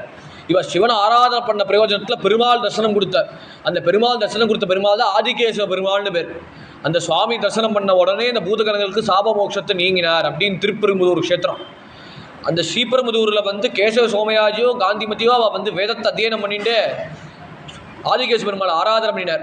என்ன ஒரே ஒரு ஆராதனைனா, நான் வந்து சோமயாகம் பண்ணணும். அந்த சோமயாகம் பண்ணின உடனே, ஏன்னா நானும் தீட்சிதர், என்னோட கர்த்தவியம் என்னோட தர்மம் என்னன்னா சுவாமியை வந்து ஆராதனை பண்ணணும். அந்த சுவாமி ஆராதனை பண்ணுறச்சே நான் வந்து யஜ்யத்து மூலியமாக ஆராதனை பண்ணணும். அந்த யஜ்யத்தினால் எப்படி ஆராதனை பண்ணணும்னா, சுவாமி வந்து என்னை யந்திரமாக பயன்படுத்தி இந்த யஜ்யம் பண்ணுறார் அப்படின்னு இந்த யஜ்யத்தை வந்து சுவாமிக்கு சமர்ப்பணம் பண்ணி வந்து யஜ்யத்தை ஆராதனை பண்ணார். அந்த யஜ்யத்தை ஆராதனை பண்ண உடனே சித்திரை மாதத்தில் திருவாதிரை நட்சத்திரம் வந்து அந்த சமயத்தில் வந்து லக்ஷ்மண முனி அப்படின்னு வந்து உடையவர் அவதாரம் பண்ணுறார். அந்த உடையவர் அவதாரம் பண்ணுறச்சே அவர் பேர் என்னென்னா வந்து லக்ஷ்மணர்னு பேர். பிறக்கச்சே இளையாழ்வார்னு சாதிச்சார். ஏன்னா அவர் ஜாதகத்தில் வந்து ஜோசியம் பார்க்கறச்சே அவர் என்ன சொல்கிறாருன்னா, இவர்னாலே வந்து வைஷ்ணவம் வந்து மேல்கதி அடைய போகிறது அப்படின்னு ஜோசியத்தை சொன்ன உடனே சுவாமி அவதாரம் பண்ணினார். அப்படி சின்ன வயசுலேயே வந்து எப்படி இருந்தாரா, பக்தியோடையே இருந்தார். அப்பா வந்து சுவாமி தரிசனம் பண்ணுறச்சே இவரும் கூட தரிசனம் பண்ணுறார். இவர் கூட தரிசனம் பண்ணுறச்சே அவர் சின்ன வயசே அப்பாட்டேருந்து வேதத்தை கற்றுண்டார். அப்புறம் வைஷ்ணவத்தோட நுட்பங்கள் எல்லாத்தையும் கற்றுண்டார். எப்படி சுவாமி திருவாராதனை பண்ணணும், வைதிகமாக எப்படி ஆராதனை பண்ணணும் அப்படின்னு கற்றுண்டார். ஆனால் அவர் இருக்கிற காலத்திலே திருக்கட்சி நம்பிகள் அப்படின்னு ஒரு பெரிய வைஷ்ணவ பக்தர் இருந்தார். ஏன்னா அவர் வந்து வைஷ்ணவ பக்தன், ஆனால் பிறக்கச்சே என்னன்னா இத்தர மதத்தில் சேர்ந்தவர் அவர். அதனால வந்து பட்டர்களுக்கோ என்னன்னா வந்து இவர் மேலே வந்து ஒரு லேசாக வெறுப்பு இருக்குது. இவர் நம்ம ஆக்கு வரக்கூடாது அப்படி என்னன்னா இவர் வந்து வேற மதத்தில் சேர்ந்தவர், வைஷ்ணவ பக்தராக இருக்கட்டுமே, நம்ம ஆச்சாரம் கெட்டு போயிடுமே அப்படின்னு ஒரு பக்தியோடு அவள் வந்து ஒரு ஹேளமாக இருந்தார். ஆனால் இவரோ என்னன்னா பக்தினாலேயே காஞ்சிபுரத்தில் காஞ்சி பேரூரான வரதராஜ சுவாமியை வந்து வசப்படுத்தினார். ஏன்னா சுவாமியோ வந்து யஜ்யத்திலேருந்து பிரம்மா பண்ணோட வேள்வியிலேருந்து சுவாமி உத்பவிச்சார். அதனால அவர் ரொம்ப சூடாக இருக்கார். சுவாமி யார் ஆராதனை பண்ணுவார்னு ஆளே கிடைக்கல. அதனால திருக்கட்சி நம்பிகள் வந்து ஆராதனை பண்ணணும்னு வந்து அவர் வந்து சுவாமிகிட்ட கேட்குறார். சுவாமி ஏதாவது கைங்கறி பண்ணணுமான்னு கேட்குறாரு. நீ ஒன்றும் எனக்கு வந்து ஒரே உஷ்ணமாக இருக்குது. இப்போ வந்து அவருக்கு ஏசி போட்டிருக்காருன்னு இருக்கட்டும், முன்னாடி சுவாமி வந்து உஷ்ணமாக இருந்திருக்க, விசிறதுக்கு ஆளே இல்லை. அப்போது சுவாமி வந்து கேட்குறச்சே எனக்கு அவர் கேட்டார், உனக்கு டெய்லி நான் மாலை தொகுத்து கொடுக்குறேன், அந்த மாலை வாடக்கூடாதுன்னு நான் எங்கேருந்து வரேன்னா பூவிருந்தமல்லியிலேருந்து வரேன். அந்த பூந்தமல்லியில் இப்போ கொலோக்கியலாக பூனமல்லின்னு ஆயிடுச்சுப்போ. அந்த பூவிருந்தமல்லியிலேருந்து நான் வந்து ஓட்டும் நடையா வெயில் பொறுத்துக்காமையே வந்து காலையில் 5 மணிக்கு வந்து சுவாமியை நினச்சிது சுவாமி திருநாமங்களை சொல்லி தெரிஞ்ச பாசுரங்களை சொல்லி வந்து அந்த மாலையை தொகுத்துறேன். 5:30 மணி 6 மணிக்கு நான் வந்து ஆற்றுலேருந்து கிளம்பின உடனேயே வந்து காஞ்சிபுரத்தில் வந்து சேர்றேன். சுமார் நடந்து போனாலே ஒரு 4 மணி நேரம் 5 மணி நேரம் ஆகிடும். இப்போ வண்டி வேணும், இப்போ வண்டி பிடிச்சின்னு போகிறதுக்கே 1.5 மணி நேரம் 2 மணி நேரம் இப்போ வசதி சுவாமி அவ்வளோ கொடுத்துருக்கு. அந்த வசதி அந்த அத்தனை குறைஞ்ச வசதியோடையே வந்து நடந்து ஓட்டும் நடையாக போய் வரதராஜ தரிசனம் பண்ண போகிறார். அப்போது வந்து என்ன கைங்கரியம் பண்ணணும்னு சுவாமிகிட்ட கேட்குறச்சே எனக்கு ஒரே வேர்க்கிறதுப்பா, அதனால நீங்கள் சற்று கொஞ்சம் சாமரத்தை வீசுறேலா, ஏதாவது எனக்கு விசிறேலா அப்படின்னு கேட்ட உடனே அவருக்கு ஆளவட்ட கைங்கரியம் பண்ணுறார். அந்த ஆளவட்ட கைங்கரியமாக அவர் வந்து எந்த விசிறி வந்து பயன்படுத்தினாரோ இன்னி வரைக்கும் வந்து வரதராஜ பெருமாள் கோயிலில் இருக்குது. ஏன்னா அந்த அவர் திருக்கரங்களால் சுவாமி விசிறினார். ஆனால் சுவாமியோ எப்பேற்பட்டவர்னா இவர் பக்திக்காக சுவாமி வந்து டைரக்டாக பேசினார். எப்படி வார்க்கரி சம்பிரதாயத்தில் வந்து பாண்டுரங்கனும் நாமதேவ மகாராஜும் வந்து எப்படி சேர்ந்து பேசினார்களோ அதே மாதிரி ஒரு பக்திக்கு வந்து சுவாமி வசப்படுத்தினார். வசப்பட்ட உடனே இவருக்காக எல்லாம் செஞ்சார். அப்புறம் அவர் திருவாராத கர்மத்தில் தப்புக்கு வந்து பட்டர்கள் வந்து கொதித்த ஜலத்தினாலே வந்து சுவாமிக்கு ஆராதனை பண்ணினார். சுவாமிக்கு அபிஷேகம் பண்ண உடனே வந்து சுவாமியை வந்து இவர் வந்து பார்க்குறார். ஒரே வந்து புளிச்சலாக இருக்குது, ஒரே வந்து சூடுபட்ட மாதிரி இருக்குது. சுவாமியோட நிறமும் செவந்து இருக்கார். அவர் கேட்டார், சுவாமி என்னாச்சு சுவாமி அப்படி கேட்கறச்சே, அங்கே அர்ச்சனை பண்ணுறாரு அர்ச்சகர், அந்த அர்ச்சகர் வந்து சுடு தண்ணினால நான் வந்து முக்கரா மாதிரி அபிஷேகம் பண்ணிட்டார். அந்த அபிஷேகத்தோட விளைவு தான் வந்து உடம்புல நிறைய சூட்டு நிறைய காயங்கள் இருக்கு. அதனால வந்து நீ போய் சொல்லு, மொள்ள ஆராதனை பண்ணுற மாதிரி சொல்லணும்ல. அவர் சொன்னா, சுவாமி நீங்கள் நேரே சொல்லியிருக்கலாமே. அவர் பக்தியோட பண்ணலப்பா, நீ பக்தியோட நான் ஆராதனை பண்ற, இத்தனை சிரமங்களும் பார்க்காம பூரித வழியிலே தரிசனம் பண்ற, அந்த பக்திக்கு நான் என்ன உபகாரம் பண்ணணும்னு தெரியல. எப்படி ராமபிரான் ஆஞ்சநேய சுவாமி கட்டுப்பட்டாரோ நான் குருமி சதிசம்பிரியம் ஏ சர்வஸ்வ பூதசு பரிஷங்கோய் அனுமதா. ஆஞ்சநேயா அதனால நான் என்ன கொடுக்கணும்னு தெரியல. நீயோ வந்து இப்பேற்பட்ட சாசத்தினால வந்து செல்ல முடியாத லங்கையை வந்து அசகாய சூரனா நீ வந்து போய் சேர்ந்துட்ட. சேர்ந்து சீதையை வந்து சமாதானமும் படுத்திட்ட. அந்த சீதைக்கு நீ சாந்தியும் அளித்து கொடுத்த. அப்புறம் ராவணனுக்கு வந்து அவன் பண்ண தீமையான செயல்களுக்கு வந்து நீ வந்து யுத்தோபதேசமும் பண்ணின. இத்தனை சாசனங்களும் நீ செஞ்சிருக்க. இத்தனையும் செஞ்சு என்னன்னா நீ வந்து ஒரு செஞ்ச உபகாரத்துக்காக நான் என்ன பண்ணணும் தெரியாமல் நான் என்னையே கொடுத்துட்றேன் அப்படின்னு சுவாமி ஆலிங்கனம் பண்ணினேன். அதே மாதிரி தான் திருக்கச்சி நம்பிகளோட பக்தி. அதாவது சுவாமி என்ன பண்ணணும்னு தெரியாமல் தன்னையே வந்து கொடுத்துட்டார். ஆனால் அந்த திருக்கச்சி நம்பிகள்கிட்ட வந்து என்ன பண்ணாருன்னா, உடையவர் வந்து நித்தியம் போய் வரதராஜ சுவாமி தரிசனம் பண்ணுவார். ஒரு பக்கத்தில் இருந்த ஆதிகேஸ்வரமா தரிசனம் பண்ணுவார். ஓட்டும் நடையாமல் போய் அவரும் போய் வரதராஜ சுவாமி தரிசனம் பண்ண போவார். அங்கே திருக்கச்சி நம்பிகளோட சம்பர்க்கம் ஏற்பட்ட உடனே அவர்கிட்டேந்து வந்து வைஷ்ணவனோட ஆராதனை எப்படி இருக்கணும், வைஷ்ணவன் எப்படி இருக்கணும், அந்த வைஷ்ணவ லட்சணங்கள் அத்தனையும் திருக்கச்சி நம்பிகள்கிட்ட வந்து கற்றுண்டார். கணத்தை ஸ்ரத்தையாக கற்றுண்டது உடனே திருக்கச்சி நம்பிகள்கிட்ட வந்து எப்படி ஒரு வைஷ்ணவன் இருக்கணும்னு அந்த நாலாயிர பிரபந்த விஷயத்தெல்லாம் கற்றுண்டார். அப்புறம் வேதத்தோட விஷயங்கள் வந்து யார்கிட்ட கற்றுண்டார்னா அத்வைத சித்தாந்தத்தில் இருந்து யாதவ பிரகாஷ்கிட்ட கற்றுண்டார். ஏன்னா அவர் வந்த அவதாரத்தோட பிரயோஜனம் என்ன, அத்வைதத்தை வந்து கண்டனம் பண்ணணும் அப்படின்னு வந்து சொல்லலாம். அத்வைதத்தில் வந்து நிறைய பேர் துஷ்பிரச்சாரம் பண்ணுறா. அந்த துஷ்பிரச்சாரம் பண்ணுற அத்வைதத்தை வந்து எப்படி கண்டனம் பண்ணணும்னா அதில் இருக்கிற வந்து அழுக்கை எடுக்கணும். அந்த அழுக்கை வந்து எப்படி எடுக்கணும்னா வந்து, ஏன்னா நிறைய பேர் தப்பாக உபன்யாசம் பண்ணுறா அத்வைதத்தை பற்றி சொல்லணும்னா. அந்த யாதவ பிரகாசரம் என்னென்னா கண்ணாபின்னான்னு அர்த்தம் சொல்கிறார். அந்த அர்த்தத்தை சொல்கிறச்சே அவர் எப்படி சொல்கிறாருன்னா, அந்த அர்த்தத்தை வந்து என்ன பண்ணுறாருன்னா, அவர் யாருன்னா வந்து வேதாந்தேசிக்கு சொல்கிறார் சாட்சாத் கிருஷ்ண பெருமானே. ஏன்னா அவர் பேர் தான் வந்து லக்ஷ்மண முனி, லக்ஷ்மணர் இளையாழ்வார்னு பேர். ராமானுஜர்னு எதனால பேர்னா ராமனோட தம்பினால வந்து ராமானுஜர்னு பேர், லக்ஷ்மணருக்கு அதான் பேர். இங்கே அவருக்கு என்ன அர்த்தம் பண்ணுறாருன்னா, ராமர்னா யாருன்னா பலராமர். அந்த பலராமரோட தம்பி கிருஷ்ண பரமாத்மா. அந்த கிருஷ்ண பரமாத்மா என்ன பண்ணாருன்னா அசுரர்களை வந்து நிகிரம் பண்ணினா ஒரு பக்கம், இன்னொன்று என்னன்னா உயர்ந்த கீதையை கொடுத்தார். அந்த வேதத்தின் சுவைப்பயனாய் திருமங்கை ஆழ்வார் வந்து பாச்சாதி பெருமாள் பார்த்து சொன்ன மாதிரி அந்த வேதத்தில் என்ன பண்ணாருன்னா, பார்த்தன் முன் தேரில் நின்றானே கோதைக்கு நீயாய் அசோதை கோத்தந்தாய் அப்படின்னு அந்த கீதையோட மகிமையை சொல்ற. அதே விஷயத்த பீஷ்மர் சொல்றச்சே, குமதி மகரத்து ஆத்ம வித்யாயா சரணரதி தஸ்ய பரமஸ்யமே அஸ்து.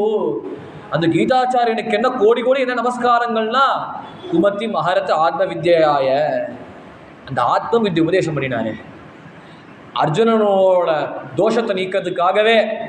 ஏன்னா அர்ஜுனனுக்கு என்ன தோஷம்னா, எதிரில் இந்த கௌரவ சைன்யம் பார்த்தா என்னோட தர்மபத்தியை வந்து அபச்சாரம் பண்ணினார், என்னோட தர்மபத்தியை வந்து வஸ்திரத்தை அபகரணம் பண்ணினார், சபையில் வந்து அவமானப்படுத்தினார் அப்படின்னு அந்த கோபம் வரணுமே.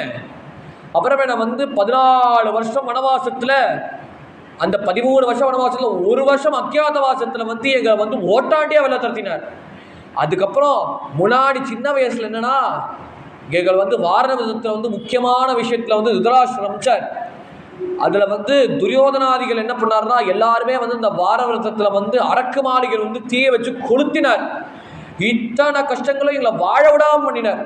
அப்புறம் என்னோட பெரியப்பா வந்து ஒன்றுமே விளங்காத பேரன் லேண்டான இந்த பிரசத்தை கொடுத்தார். பகவான் சகாயத்தினாலேயே இப்போ இந்தியாவோட தலைநகரமாக இருக்குது, டெல்லியாக இருக்குது. அதனால் வந்து எல்லாராலையும் மோகிக்கப்படுமா சோபிக்க முடியுமான்னு இந்த பிரசத்தை வந்து சுவாமி அத்தனையும் அழித்து கொடுத்துருக்கார். ஆனால் என்ன சமாதானம்னா சுவாமி இருக்காருனால நம்ம அந்த சேமமாக இருக்கோம். ஆனால் நம்ம பண்ண அநியாயத்துக்காக சுவாமி வந்து தர்ம யுத்தத்தை நிலைநாட போகிறார். தூதன் வியாஜமாக வந்து யுத்தத்தை வந்து சுவாமி தான் ஸ்டார்ட் பண்ணார். ஆனால் எதிரில் இருந்த சைரியத்தை பார்த்தா ஒரு ரத்தத்தை எடுத்துடணும், அவள் தலையை வெட்டணும், காலை வெட்டணும்னு அந்த வெறி வரனவன் அவள் பண்ண தப்புக்கு. ஆனால் சுற்றி பார்த்தா சொஜனம்னி ஹதம் ஹத்தா சுகிரசியாக மாதவன். இவர்களை வதம் பண்ணி நம்ம என்ன பாவத்தை என்ன புண்ணியத்தை சம்பாதிக்க போகிறோம்? இதனால் ராஜ்யத்தை சம்பாதிச்சா நம்ம மனசு வந்து சாந்தி இருக்காதே, கஷ்டப்பட்டுட்டே இருக்கோமே. அதனால இப்போ வந்து கஷ்டத்தை விட 100 மடங்கு கஷ்டப்படுவோமே அப்படின்னு கிருஷ்ணர்கிட்ட சொல்கிறார். ஆனால் கிருஷ்ணர் என்ன பண்ணார்? அவளை வந்து அந்த துர்மத்தியை அவள் எங்கே சோகப்படணுமோ அந்த இடத்துல சோகப்படக்கூடாது. எங்கே சோகம் பண்ணணும், எங்கே எங்கே சோகம் பண்ணமோ அந்த இடத்துல வந்து நம்ம சீரியஸாக எடுத்துக்க மாட்டேங்கிறோம். எங்கே சீரியஸாக எடுத்துக்கிறோமோ அது கேஷுவலாக எடுத்துக்கிறோம். அப்படி நம்ம மனசை வந்து எதனாலனா வியாபோகத்தினால, அர்ஜுனன் வந்து அவள் மேலே இருக்கிற பாசத்தினால, அவள் மேலே இருக்கிற சென்டிமெண்ட்டுனால வந்து அவள் தப்பு பண்ணது கண்ணில் வராது. ஏன்னா என்ன இருந்தாலும் நம்ம சொந்தக்காராச்சே, தாயாதி பங்காளி ஆச்சு, அவளை சமாப்தி பண்ணி என்ன பிரயோஜனம்? அந்த துர்மதியை நீக்கிறதுக்கு சுவாமி என்ன பண்ணார்? பகவத்கீதைன்னு அந்த உபதேசம் பண்ணினார். இதே தான் சுவாமியும் பண்ணினார். இங்கே வந்து ஆதிசங்கரோட பாஷ்யம் யாதவ பிரகாஷ் வந்து தப்பாக உபன்யாசம் பண்ணுறார். அந்த தப்பான உபன்யாசத்தை நீக்கிறதுக்காக வந்து உடையவர் சொல்கிற வேதாந்தேசிகர் வந்து எச்சிராஜ் சப்தத்தை சொல்கிறார். சமிதோதய சங்கராதி கர்வா சபலா துத்ருத யாதவ பிரகாஷா அவரோபிதவான் சுதே பராத்தான் நபு ராமாவரஜஸ்ஸ ஏஷ பூயா அப்படின்னு அவர் சாட்சாத் கண்ணபிரான்பா. அவர் என்ன பண்ணார்னா அவரோபிதவான் சுதேத் பதார்த்தான், அவர் வந்து வேதத்துக்குள்ளான தர்மங்களையும் வேதத்துக்குள்ளான பொருள்களையும் வந்து எடுத்து சொன்னார் அப்படின்னு வந்து அது கேட்ட உடனே யாதவ பிரகாஷருக்கு ஒரு பக்கம் ஆச்சரியம், ஒரு பக்கம் வெறுப்பு. நம்மளே வந்து ஜெயிச்சிட போகிறானேன்னு அதனால் வந்து காஷி யாத்திரையில் வந்து ஐஷன் போனார். அவர் கூட வந்து யார் இருந்தார்னா அவரோட தங்க பையன், அவர் அம்மாவோட அத்தை பையனான கோவிந்தன் இருந்தார். அந்த கோவிந்தனோடு சேர்ந்து 2 பேருமே பாடம் கற்றுண்டார். இவர்களோ என்னன்னா வந்த சிஷ்யர்களோ வந்து உடையவர் மேலே, லக்ஷ்மணர் இளையாழ்வார் மேலே வெறுப்பு. அந்த இளையாழ்வார் வந்து நம்மளை ஜெயிச்சிட போகிறாரே, அதில் வெறுப்புனால என்ன பண்ணுறாருனா அவள் வந்து இவரை வந்து எங்குமே நடமாட்டம் இல்லாத வந்து இருட்டான காட்டில் வந்து விட்டுடலாம், காஷி க்ஷேத்திரத்தில் உள்ள இடத்துல தர்சனம்க்கு அப்புறம் வந்து விட்டுடலாம் அப்படின்னு இவள் வந்த உடனே என்னாச்சுன்னா, அப்போ உடையவர் என்ன பண்ணாருன்னா உடையவர் அகதியாக விட்டு போயிட்டார். யாருமே இல்லை, எல்லாரும் போயிட்டா. அப்போ வந்து சுற்றி பார்த்தா கொடி விரதங்கள் இருக்குன்னு பார்த்தா ஒரு வேடுவன் இருக்கார், அப்புறம் இன்னொரு வேடு வச்சு இருக்கார், பக்கத்தில் ஒரு குரங்கு இருக்குது. 3 பேருமே சேர்ந்து வந்து இவரோ வந்து ஒரு யௌவனத்தில் இருக்கார், 10, 15, 16 வயசு யுவா, யாருமே இல்லை, பிரம்மச்சாரியாக இருக்கார். இவர் பிரம்மச்சாரியாக இருக்கிறனால வேதத்தை முடிச்சுட்டாருன்னு நினைக்கிறேன். வேதத்தை முடித்த உடனேயே இவர் வந்து ஆகாரம் இல்லாமல் ஜலம் இல்லாமல் வந்து படுத்த படுக்கையாக இருக்கார் சுவாமி. அவர் படுத்த படுக்கையாக இருக்கச்சே 3 பேருமே போய் எழுப்பணும்னு போனார். போன உடனே வந்து இவர் எப்படி சமாதானம் படுத்தணும்னு தெரியல அவருக்கு. ஆனால் யாருமே இல்லை காடில். கொடிய மிருகங்கள் தடுக்கி வந்தால் கொடிய மிருகங்கள் இருக்குது. அதனால் 3 பேருமே வந்து இவள் வந்து போய் சஞ்சாரம் பண்ணுறச்சே இவள் வந்து ஒரு இடத்துல போகணும்னு நினைக்கிறச்சே சுவாமி என்ன பண்ணாருன்னா, அவன் நம்ம பாட்டு கிளம்பலாம், இவன் வந்து நாளைக்கே போய் சேர்ந்துருவான் போல இருக்குன்னு அப்படின்னு நினச்ச உடனே அங்கே இருக்கிற அம்மாவால் தாங்க முடியல. நம்ம குழந்தைய நம்ம எப்போ அழைச்சின்னு போகிறது? ஓரமாக படுத்து கிடக்கிறாரு இந்த குழந்தைய. நம்ம இல்லைன்னா இவன் வந்து உசோடு இருக்க மாட்டா, இவன் பார்த்தா என்னமோ மயக்கடிச்சு கீழே முந்தாமல் இருக்கா, இவரையும் அழைச்சின்னு போவோம் அப்படின்னு அந்த அம்மா இன்சிஸ்ட் பண்ண உடனே தண்ணியை எடுத்து ஜலத்தை எடுத்து தெளித்த உடனே இவர் வந்து பார்க்குறார். என்ன அது, என்னப்பா அது, ரொம்ப பெரியவளாக இருக்காளேவா, என்ன வேறு மதத்தில் சேர்ந்தவளான பெரியவாளாக இருக்காளே, இவா வந்து நம்ம கையை பிடிச்சின்னு போகிறாளே அப்படின்னு பார்த்த உடனே சொல்கிறா, சுவாமி ஏதோ உபகாரம் பண்ணியே நன்றி சொல்லணும், நன்றி எப்படி என்னால் நன்றி சொல்ல முடியலையே, அதனால் வேறு எங்கே போகிறது அப்படி கேட்குறச்சே, நாங்கள் வந்து ராமேஸ்வரம் பக்கம் போகிறோம், கவலைப்படாத நீ வரியா அப்படின்னு கேட்ட உடனே எனக்கு என்னோடய வீட்டுக்கு போனோம் அப்படின்னு சொன்ன உடனே எங்கே இருக்கு உன் வீடு அப்படின்னு கேட்கச்சே, திருப்பெரும்புதூரில் இருக்குது சுவாமி, நம்ம அந்த வழியில் தான் போகிறோம், நீ வா சுவாமி அப்படின்னு வந்து அந்த வேடுவனோ வேடு வச்சியோ 3 பேருமே சேர்ந்து வந்து அழைச்சின்னு போனார். அழைச்சின்னு போனவன் என்ன ஆயிடுச்சுன்னா அவருக்கோ பசி கொமட்டுறது, ரொம்ப பசிக்கிறது அவருக்கு. ஏன்னா இவ வேடுவர்களோ வந்து இருந்தா, அதனால் கையில் என்ன கிடைத்த ஆகாரமோ வந்து சுவாமி கொடுத்தார், அவரும் பிரசாதம் ஏற்றுண்டு வந்தார். வந்த உடனே அசதியில் வந்து படுத்தார். அந்த கிணத்துல வந்து சாப்பாடு ஆகாரம் தண்ணியும் கொடுத்த உடனே வந்து இவர் படுத்துட்டார். படுத்து எழுந்து வந்து பார்த்தா எங்கன்னா காஞ்சிபுரத்தில் வந்துட்டார். காஞ்சிபுரத்தில் எங்கன்னா வரதராஜ பெருமாள் சந்நிதி. அந்த வரதராஜ பெருமாள் சந்நிதியில் வந்த உடனே பார்த்தா அப்போதான் வந்து பார்த்தா இந்த வேலூர் வீடு வச்சு எங்கேப்பா இருக்கா, இந்த குறைஞ்சிருச்சு எங்கேப்பா இருந்தான் அப்படின்னு பார்க்கறச்சே அவள் எங்கேயுமே இல்லை. அப்படின்னு பார்த்தா வந்து மாளிகையாக இருக்கே, அப்படி பார்த்தா கோயில் இருக்கே, எதனால இருக்குது வந்து அப்படின்னு பார்த்து கொஞ்சம் ஆலோசனை பண்ணி பார்த்தா வந்தது வேறு யாரும் இல்லை, நான் எந்த சுவாமியை வந்து பக்தியோட ஆராதனை பண்ணனோ வந்தது சாக்கார் ராமபிரானும் லக்ஷ்மணும் ஆஞ்சநேய சுவாமி.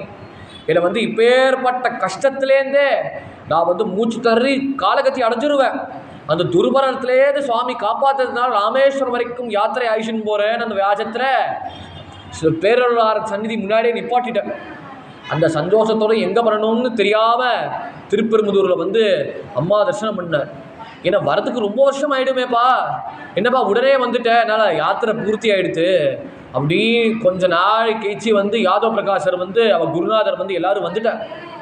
உடையவர் சுவாமியும் வந்துட்டார். வந்து சேர்ந்த உடனே இவருக்கு வந்து ஆச்சரியத்தாகமோட எப்படி வந்து சேர்ந்துட்டார் அப்படி சொன்னோன்னே ராமானுஜருக்கும் அந்த விஷயம் தெரிஞ்சது. இவா வந்து கொலை பண்ணணும்னு முயற்சி பண்ணினார் சித்தாந்த பேதத்தினாலேயே.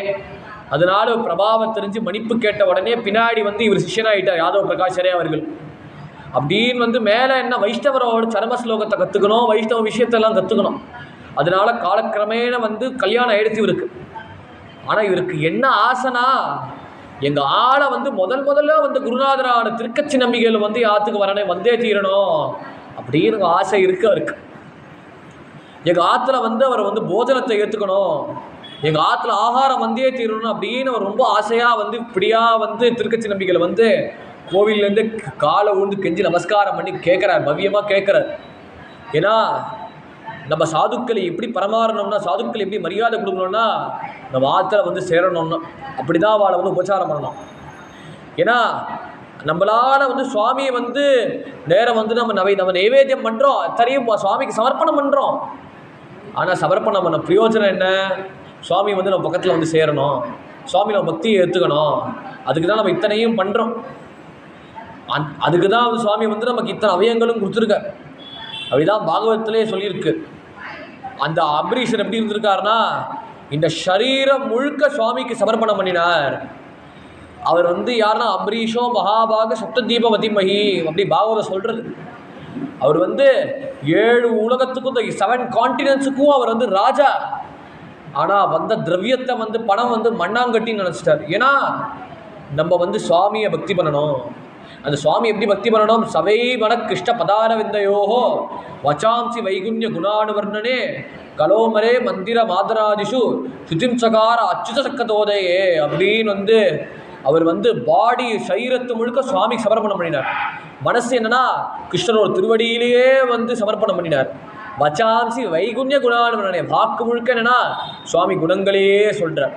அதான் மூவுலகம் விழுந்த முதல்வனின் நாமம் கற்ற அப்படின்னு தொண்டர்படி ஆழ்வார் திருமாலையில் முதல் பாசத்தை சொன்ன மாதிரி இந்த உலகத்தை வந்து எப்படி நான் தாண்டினேன்னா அகங்காரத்தினால நான் தாண்டலை, ஒரு திருநாமத்தை கற்றுண்டேன். அந்த திருநாமம் என்கிற பலத்தினாலேயே இந்த உலகங்களோட கஷ்டத்தை நான் வந்து சமாளித்தேன், சாதிச்சிட்டேன். ஆவலை புனவை கண்டான் அரங்கமானகர்களாலே அப்படின்னு முதல் திரும்பாலையில் சொன்ன மாதிரி அந்த நாமத்தோட புலமையினால் வந்து உன்னை அடைந்தேன் அப்படின்னு முதல் பாசுரனே. காவலில் புடலை வைத்து கலிதன்னை கடக்க பாய்ந்து நாவலிட்டு உளித்தலைகின்றோம் நமந்தம தலைகை மீது உலகம் விழுந்த முதல்வன் என் நாமம் கற்ற ஆவலை புலமையை கண்டால் அரங்கமானகர்களாலே அப்படின்னு அந்த பகவானோட நாமத்தை பரத்துவத்தை வந்து திருமாலையில் சொன்ன மாதிரி அந்த பகவானோட நாமத்தை கத்துண்ட. அந்த பகவான நாமத்தை கத்துனால வச்சாம்சி வைகுண்ய குணானுவண்ணனே அப்படின்னு பகவானோட குணத்தை சொல்கிற. அப்புறம் கால்களோட பயன்கள் என்னென்னா, எங்கேயாவது இடத்துக்கு போகிறது மாத்திரம் இல்லை, சுவாமியோட இடத்துல அவர் வரார். அவருக்கும் நிறைய செக்யூரிட்டி கார்ட்ஸ் இருக்கார். அதை வச்சு வேணால் வந்து அவரோட ஆராதனையான ரங்கநாதரை ஆராதனை பண்ணலாமே. ஆனால் இவரே போய் வந்து ரங்கநாதர் கோயிலை வந்து க்ளீன் பண்ணுவார். இவரே சுவாமிக்கு வந்து என்ன திருவாராதனை உண்டான திரவியங்கள் அத்தனையும் எடுத்து வைப்பார். அதனால் காதுகள் எதுக்கு பயன்படுத்துவார்னா சுவாமியோட குணங்களையே கேட்டுன்னு இருப்பார். இது சரீரம் முழுக்க சுவாமிக்கு சமர்ப்பணம் பண்ணுறதுக்கு தான் அந்த உடம்போட பிரயோஜனமே. இவர் வந்து காலக்கிழமையில கல்யாணமான உடனே திருக்கச்சி நம்பிகளோ என்னன்னா வந்து ஆற்றுக்கு வந்து சேரணும், இவர் அத்தனையும் சுவாமிக்கு சமர்ப்பணம் பண்ணுமா கைங்கரி பண்ணுறார். இவர் வந்து நம்ம ஆற்றுக்கு வந்து சேர்ந்தா நமக்கும் அந்த பக்தி வந்து சேருமே, அந்த ஆசையோடு இவர் ஆயுஷன் வரார். இவர் ஆயுஷன் வரச்சு தன்னோட மனைவியோட வயதான தம்பதிகள் வந்து 2 பேருமே வந்து ஸ்ரீபெரும்புதூர் வந்து சேர்றார். இவரோட பக்திக்கு வசப்பட்டு வந்து சேர்ந்த உடனேயே இவர் மனைவியோ வந்து ஏன்னா மனைவியோ வந்து அவள் வேறு இதில் கன்சர்வேட்டிவாக இருக்கா. அதனால ஆச்சாரம் வந்து எங்கே யூஸ் பண்ணோம் எங்கே பயன்படுத்தணும் இந்த வித்தியாசம் தெரியல போல இருக்குது இந்த அம்மாவுக்கு. எப்படி நடந்தாரோ அதனால் நான் ஒன்றும் அவளை வந்து கண்டனப்படுத்தலை, நான் யாரும் அவளை கண்டனப்படுத்துறதுக்கு அப்படின்னு அந்த அம்மா வந்து வந்து உடையவரோட விண்ணப்பம் படி உடையவரோட வினம்பரப்படி இந்த அம்மா வந்து ஏதோ நடந்துக்கிறா. ஆகாரத்தை பரமாறுறா, அவள் 2 பேருக்கும் சாப்பாடு பண்ணுறார். உடையவரோ வந்து சம பங்கியில் வந்து சாப்பிட்றார், எழுத்தாப்பில் வந்து சாப்பிட்றார். இவாளும் வந்து சேர்ந்து மத்தியான வேலையில் சாப்பிட்றார். சாப்பிட்ட உடனே உடையவருக்கு ஏதோ வேலை இருக்குன்னு வெளில போயிட்டு வந்தார். அந்த சமயத்தில் இவ ஆகாரத்தை ஏற்றுண்டார். ஆகாரத்தை ஏற்ற உடனே என்ன பண்ணாருன்னா அந்த அம்மா வந்து கிளம்பின உடனே என்ன பண்ணாருன்னா அந்த போஜனத்தை மூடிட்டு குப்பையில் போட்டு தண்ணியில் கரைச்சிட்டார். அந்த பக்கத்தில் இருக்கிற வந்து நதியில் கரைச்ச உடனே உடையவர் அப்போ தான் வந்தார். அவருக்கோ என்ன ஆசைனா அந்த திருக்கச்சி நம்பிகளோட உச்சிஷ்டத்தை சாப்பிடணுமே. அவரோட உச்சிஷ்டம் என்னன்னா பிரசாதம். அந்த உச்சிஷ்டத்தெல்லாம் வந்து பாகவத்திலே சொல்கிறது, உச்சிஷ்டலேப்பா அனுமோதிதோ துஜைஹி சகிருத்ஸமுஞ்சே ததபாஸ்த கில்பிசா ஏவம் பிரபுத்தச விசுத்த சேதசா தத்தர்ம ஏவ ஆத்மருச்சிஹி பிரஜாயத்தே அப்படின்னு அந்த உச்சிஷ்டத்தை சொல்கிறார். அந்த உச்சிஷ்டம் என்னன்னா சகிருஷ்மமுஞ்சே ததபாஸ்த கில்பிஷா. நம்ம அந்த நாரதர் மகிழ்ச்சி வந்து சொல்கிறார், அவர் பூர்வத்தில் யாருன்னா ஒரு பணிப்பெண்ணோட பையன். அவர் வந்த இடத்துல வந்து நிறைய அடியார்கள் வரார். அந்த அம்மாவோ என்ன பண்ணார்னா யாருமே இல்லை. ஏன்னா அவ்வளோ பக்தியோட இவன் மகிமையை தெரிஞ்சுண்டு இவர்களோட பக்தி மகிமையை தெரிஞ்சுண்டு கைங்கரியம் பண்ணுறார். எவ்வளோ 5 வயசில் எப்படி இருந்திருக்காருன்னா ஒரு சப்பலத்துவம் இல்லை. 5 வயசில் பார்த்தா வந்து ஒரு விளையாட்டுத்தனம் இருக்கணுமே, ஏன்னா அப்போ தான் அது குழந்தைன்னு சொல்ல முடியும். ஆனால் இவர் எப்படி இருக்காருன்னா பக்தியோடய இருந்திருக்கார். ஏன்னா அம்மாவோட சம்ஸ்காரம் வந்து இவனுக்கு வந்து சேர்ந்துருக்கு. அதனால் அம்மா வந்து சொல்லிக் கொடுக்குறார் எப்படி வந்து சாதுக்களை வந்து பக்தி பண்ணணும், சாதுக்கள்கிட்ட வந்து எப்படி போய் கைங்கரியம் பண்ணணும், அவர்களுக்கு ராவு பகருமாக கவனிக்கணும். அவள் பண்ணுற பக்திக்கு வந்து நமக்கு வந்து ஒரு இடம் வந்து ஒரு குறைச்சல் கிடையாது. அவள் பக்தி பண்ணணும்னா வந்து சுவாமியை வந்து எப்படி பக்தி பண்ணணும்னா அவள் வந்து சுலபமாக ஆராதனை பண்ணுறா அப்படின்னு நம்ம மகிமையை சொல்லிகிட்டே வரா. ஆனால் சுவாமிகிட்டேன்னு அவள்கிட்டேன்னு போனதுக்கப்புறம் என்ன ஆயிடுச்சுன்னா அவர்களோட குணத்தை கற்றுண்டார். அவள் வந்து கருணை கூண்டு என்ன பண்ணார்னா மந்திர உபதேசம் பண்ணினார். அந்த மந்திரத்தையே ஜபிச்சுட்டு இருந்தார். அந்த மந்திரத்தையே ஜபிச்ச உடனே என்ன ஆயிடுச்சுன்னா அவளோட ஆச்சரணத்துலேயும் அவள் பண்ணுற பக்தியிலையும் வந்து ஒரு பிடிப்பு ஏற்பட்டது. அதனால அந்த சபலத்துவமும் அந்த சுபாவத்தை வந்து ஓரங்கட்டிட்டு என் வேலை என்ன, அவர்களுக்கு பக்தி பண்ணணும், திருவாள ஆராதனை பண்ணணும், அதுதான் ஒரே வழின்னு அந்த தர்மத்தை கட்டியாக பிடிச்சுட்டார். அந்த தர்மத்தை கட்டியாக பிடிச்ச உடனே சாதுக்களோ வந்து சஞ்சாரம் பண்ண போகிறா. ஏன்னா அவள் ஒரு இடத்துல இருக்க மாட்டான். அப்படின்னு அவள் ஒரு இடத்துல பயின்று இருக்கச்சே வந்து அவள் வந்து என்ன ஆயிடுச்சுன்னா அவள் வந்து ஆகாரத்தை வந்து கொடுத்தார். இவனோ வந்து பக்தி பண்ணுறானே, ஜோஷா பக்தி பண்ணுறானே, இன்னும் நல்லா பக்தி பண்ணணுமே, அதனால தனக்கு மிச்சின பிரசாதத்தை வந்து தான் சாப்பிட்ட மிச்சம் வந்து ஒரு இலையை போட்டார். அந்த இலையை போட்ட உடனே இவர் ஓடி வந்து சாதுக்கள் இல்லையேன்னு பார்த்த உடனே இந்த பிரசாதத்தை ஏற்றின உடனேயே இன்னும் 2 மடங்கு மேலே பக்தி பண்ணார் அப்படின்னு ஒரு சரித்திரம், நாரத சரித்திரம். அந்த சாதுக்களோ சாப்பிட்ட மிச்சம் என்னன்னா வந்து நமக்கு பகவத் பக்தி உண்டாகும். அந்த உச்சிஷ்டம், அந்த உச்சிஷ்டத்தை வேணும்னு ஆசைப்பட்டு தான் உடையவர் வந்து ஆத்துக்கே ஆக்ஷன் வந்தார். இந்த அம்மா வந்து வைத்திய பக்தி என்ன பிரேம பக்தி என்னன்னு வித்தியாசம் தெரியல போல இருக்கு. அதனால ஆச்சாரம் தான் பெருசுன்னு நினச்ச உடனே ஓரம் கட்டி தூக்கி எரிஞ்சிட்டா. அப்புறம் கேட்டார், சுவாமிகள் எங்கே இருக்கா, திருக்கச்சி நம்பி பெரியவர் எங்கே இருக்கார் கேட்ட உடனே சாப்பிட்டு வெளில போயிட்டார். அப்புறம் சாப்பிட்ட மிச்ச பிரசாதம் எங்கே இருக்குன்னார். அந்த அம்மா வந்து மனசில் ஒரு கம்பம் ஏற்பட்டது, பயம் ஏற்பட்டது. நான் பிரசாதத்தை வந்து தூக்கி போட்டேன். ஏன் தூக்கி போட்ட அப்படின்னு கேட்டார். அவர் வந்து மற்ற மதத்தில் சேர்ந்தவராச்சே, ஏன்னா அவர் பிரசாதம் சாப்பிட்டா பாவமாச்சே அப்படி கேட்டவுடனே என்னவா சொல்கிற, நீ சொன்னியே அவரோட பிரசாதம் சாப்பிட்டா பாவம் சொன்னியே, உன்னோட இருக்கிறதே பாவம் அப்படின்னு கோபத்தில் என்ன பண்ணினார்னா மனைவியை தியாகம் பண்ணிட்டு அப்புறம் போய் வந்து வரதராஜர் தரிசனம் பண்ண போனார். வரதராஜ சுவாமி தரிசனம் பண்ண உடனேயே சுவாமி என்ன பண்ணார்னா ஒரு துறவியாக வந்து ஒரு சம்ஸ்காரத்தை பண்ணார் அப்படின்னு. சில பேர் என்ன உடைய சரித்திரம் எப்படி சொல்கிறாருன்னா, அவர் மனைவி வந்து தாகம் திருக்கச்சி நம்பிகள் மனைவி வந்து தண்ணி குடிக்கணும்னு போனார். அப்படி தண்ணி குடிக்கணும்னு போகிறச்சே வந்து அவள் அம்மா வந்து ஏதோ பக்தி பண்ணுறான்னு கொஞ்சம் மரியாதை இருந்து போல இருக்குது. அதனால அவள் வந்து இவள் ஆற்று கிணறுல வந்து போனார். போகிறச்சே அந்த அம்மா வந்து என்ன பண்ணாங்கன்னா தண்ணி பிடிக்க போனார். அந்த அம்மா அந்த அந்த அவரோட தர்மபத்தி தண்ணி பிடிக்க போச்சே அந்த தண்ணி வந்து அவள் அம்மாவோட திருவடி அவரோட தர்மபத்தியோட திருவடியில் பட்டுது. அவள் கோபப்பட்டு என்ன பண்ணார்னா, உன் தண்ணியில் நான் வந்து உன் தண்ணி வந்து என் மேலே பட்டுது, எப்போ உன் ஜலம் வந்து என் மேலே பட்டுதோ நீ இந்த வீட்டில் இருக்கக்கூடாது, வெளியில் போயிடு அப்படின்னு வந்து அந்த அம்மா வந்து தப்பாக நடந்துட்டான் அப்படின்னு சில பேர் சொல்கிறா. ஆனால் சில பேர் வந்து என்ன சொல்கிறா, அவரோட பிரசாதத்தை தூப்பி ஓரம் கட்டிட்டார் அப்படின்னு ஒரு பிரமாணம். நம்ம 2 பேரும் எடுத்துப்போம் வச்சுப்போம், எந்த சர்ச்சைக்கும் வர வேண்டாம்னா. அப்படியே அந்த அவங்களோட செயல்கள்னால அவர் மனைவியை திரஸ்காரம் பண்ணிட்டு சுவாமியே வந்து சந்நியாசம் கொடுத்தார். அந்த சந்நியாசத்தை வந்து வேதாந்த தேசிகர் சொல்கிறார். ஏன்னா வைஷ்ணவர்கள் சந்நியாசம் எப்படி இருக்குன்னா, அவர்கள் அத்வைதத்துக்கும் சந்நியாசம் உண்டு, விசிஷ்டாத்வைத சந்நியாசம், துவைதத்துக்கும் சந்நியாசம் உண்டு. ஏன்னா சந்நியாசம் வந்து பிராமணர்கள் தான் வந்து ஏற்றுக்கணும்னு வந்து ஒரு ரூலு கிடையாது. ஏன்னா சைவ சித்தாந்தம் இருக்கிறவாளுக்கும் சன்னியாசிகள் இருக்கா. ஒரு நிமிஷம்.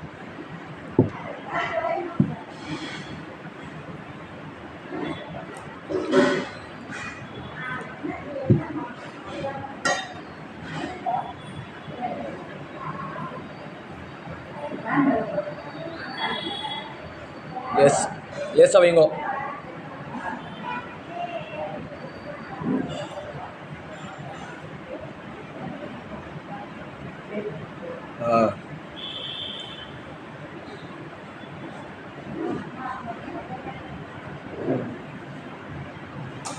ஒன்று வைங்க.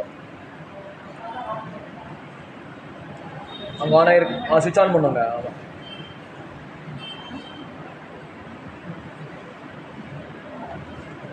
மைக்கு ஏதோ ஆஃப் ஆன மாதிரி இருக்கு.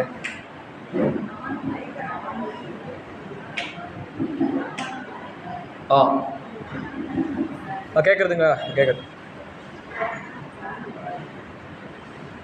ஒன்றில் போய் ஒன்று ப்ரெஸ் பண்ணுங்க. மேலே இருக்குன்னு நினைக்கிறேன். மேலே மேலே மேலே மேலே மேலே சுவிட்ச் பாருங்கள், ஆஃபில் இருக்குங்க. அது இருக்குங்க, மேலே ஆன் பண்ணுங்க. அது ஆஃப் பண்ணுங்க. அந்த இது அரே நாம் ஆஃப் பண்ணுங்க. மேலே மேலே மேலே போடுங்க.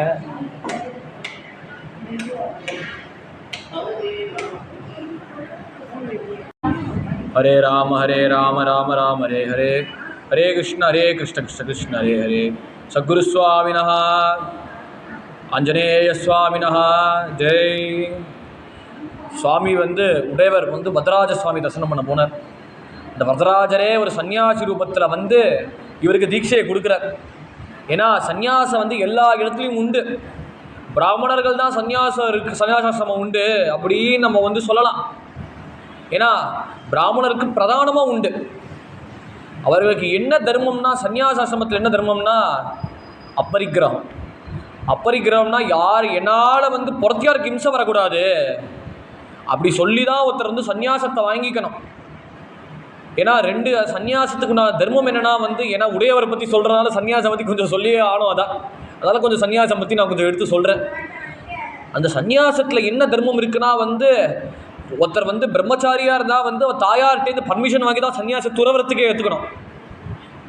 அப்புறம் ஒருத்தர் வந்து கல்யாணம் ஆகிட்டானா வந்து 2 பேர்கிட்ட கேட்கணும். ஒன்று தாயார்கிட்ட கேட்கணும், இன்னும் மனைவியிட்ட கேட்டது.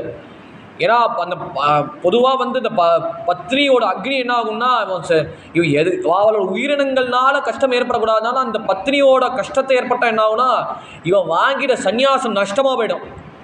அதனால வந்து விண்ணப்பம் கேட்ட உடனே நான் துறவரத்தை ஏற்றுக்கிறேன்னு உடையவர் கேட்டிருப்பார்.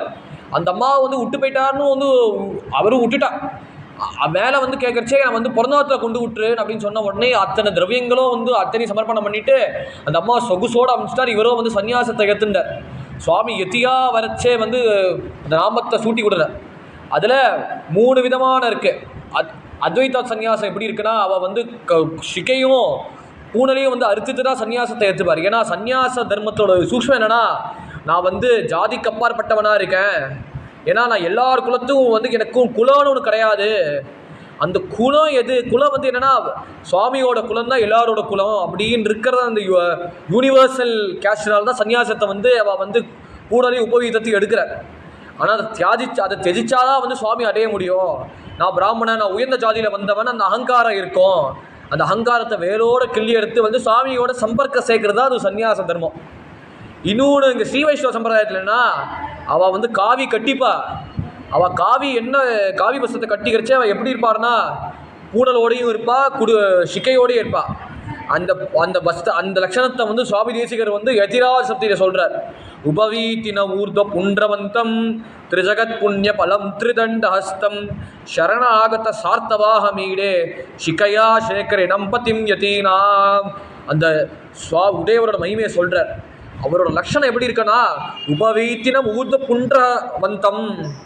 அவர் நெத்தியில் திருமண்ணு சூட்டியிருக்கார்.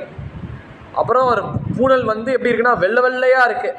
அவர் மனசு போல வெண்மையாக இருக்குது அந்த பூனல். அப்புறம் அவர் திரிஜகத் புண்ணியபலம் திரிதண்ட ஹஸ்தம்.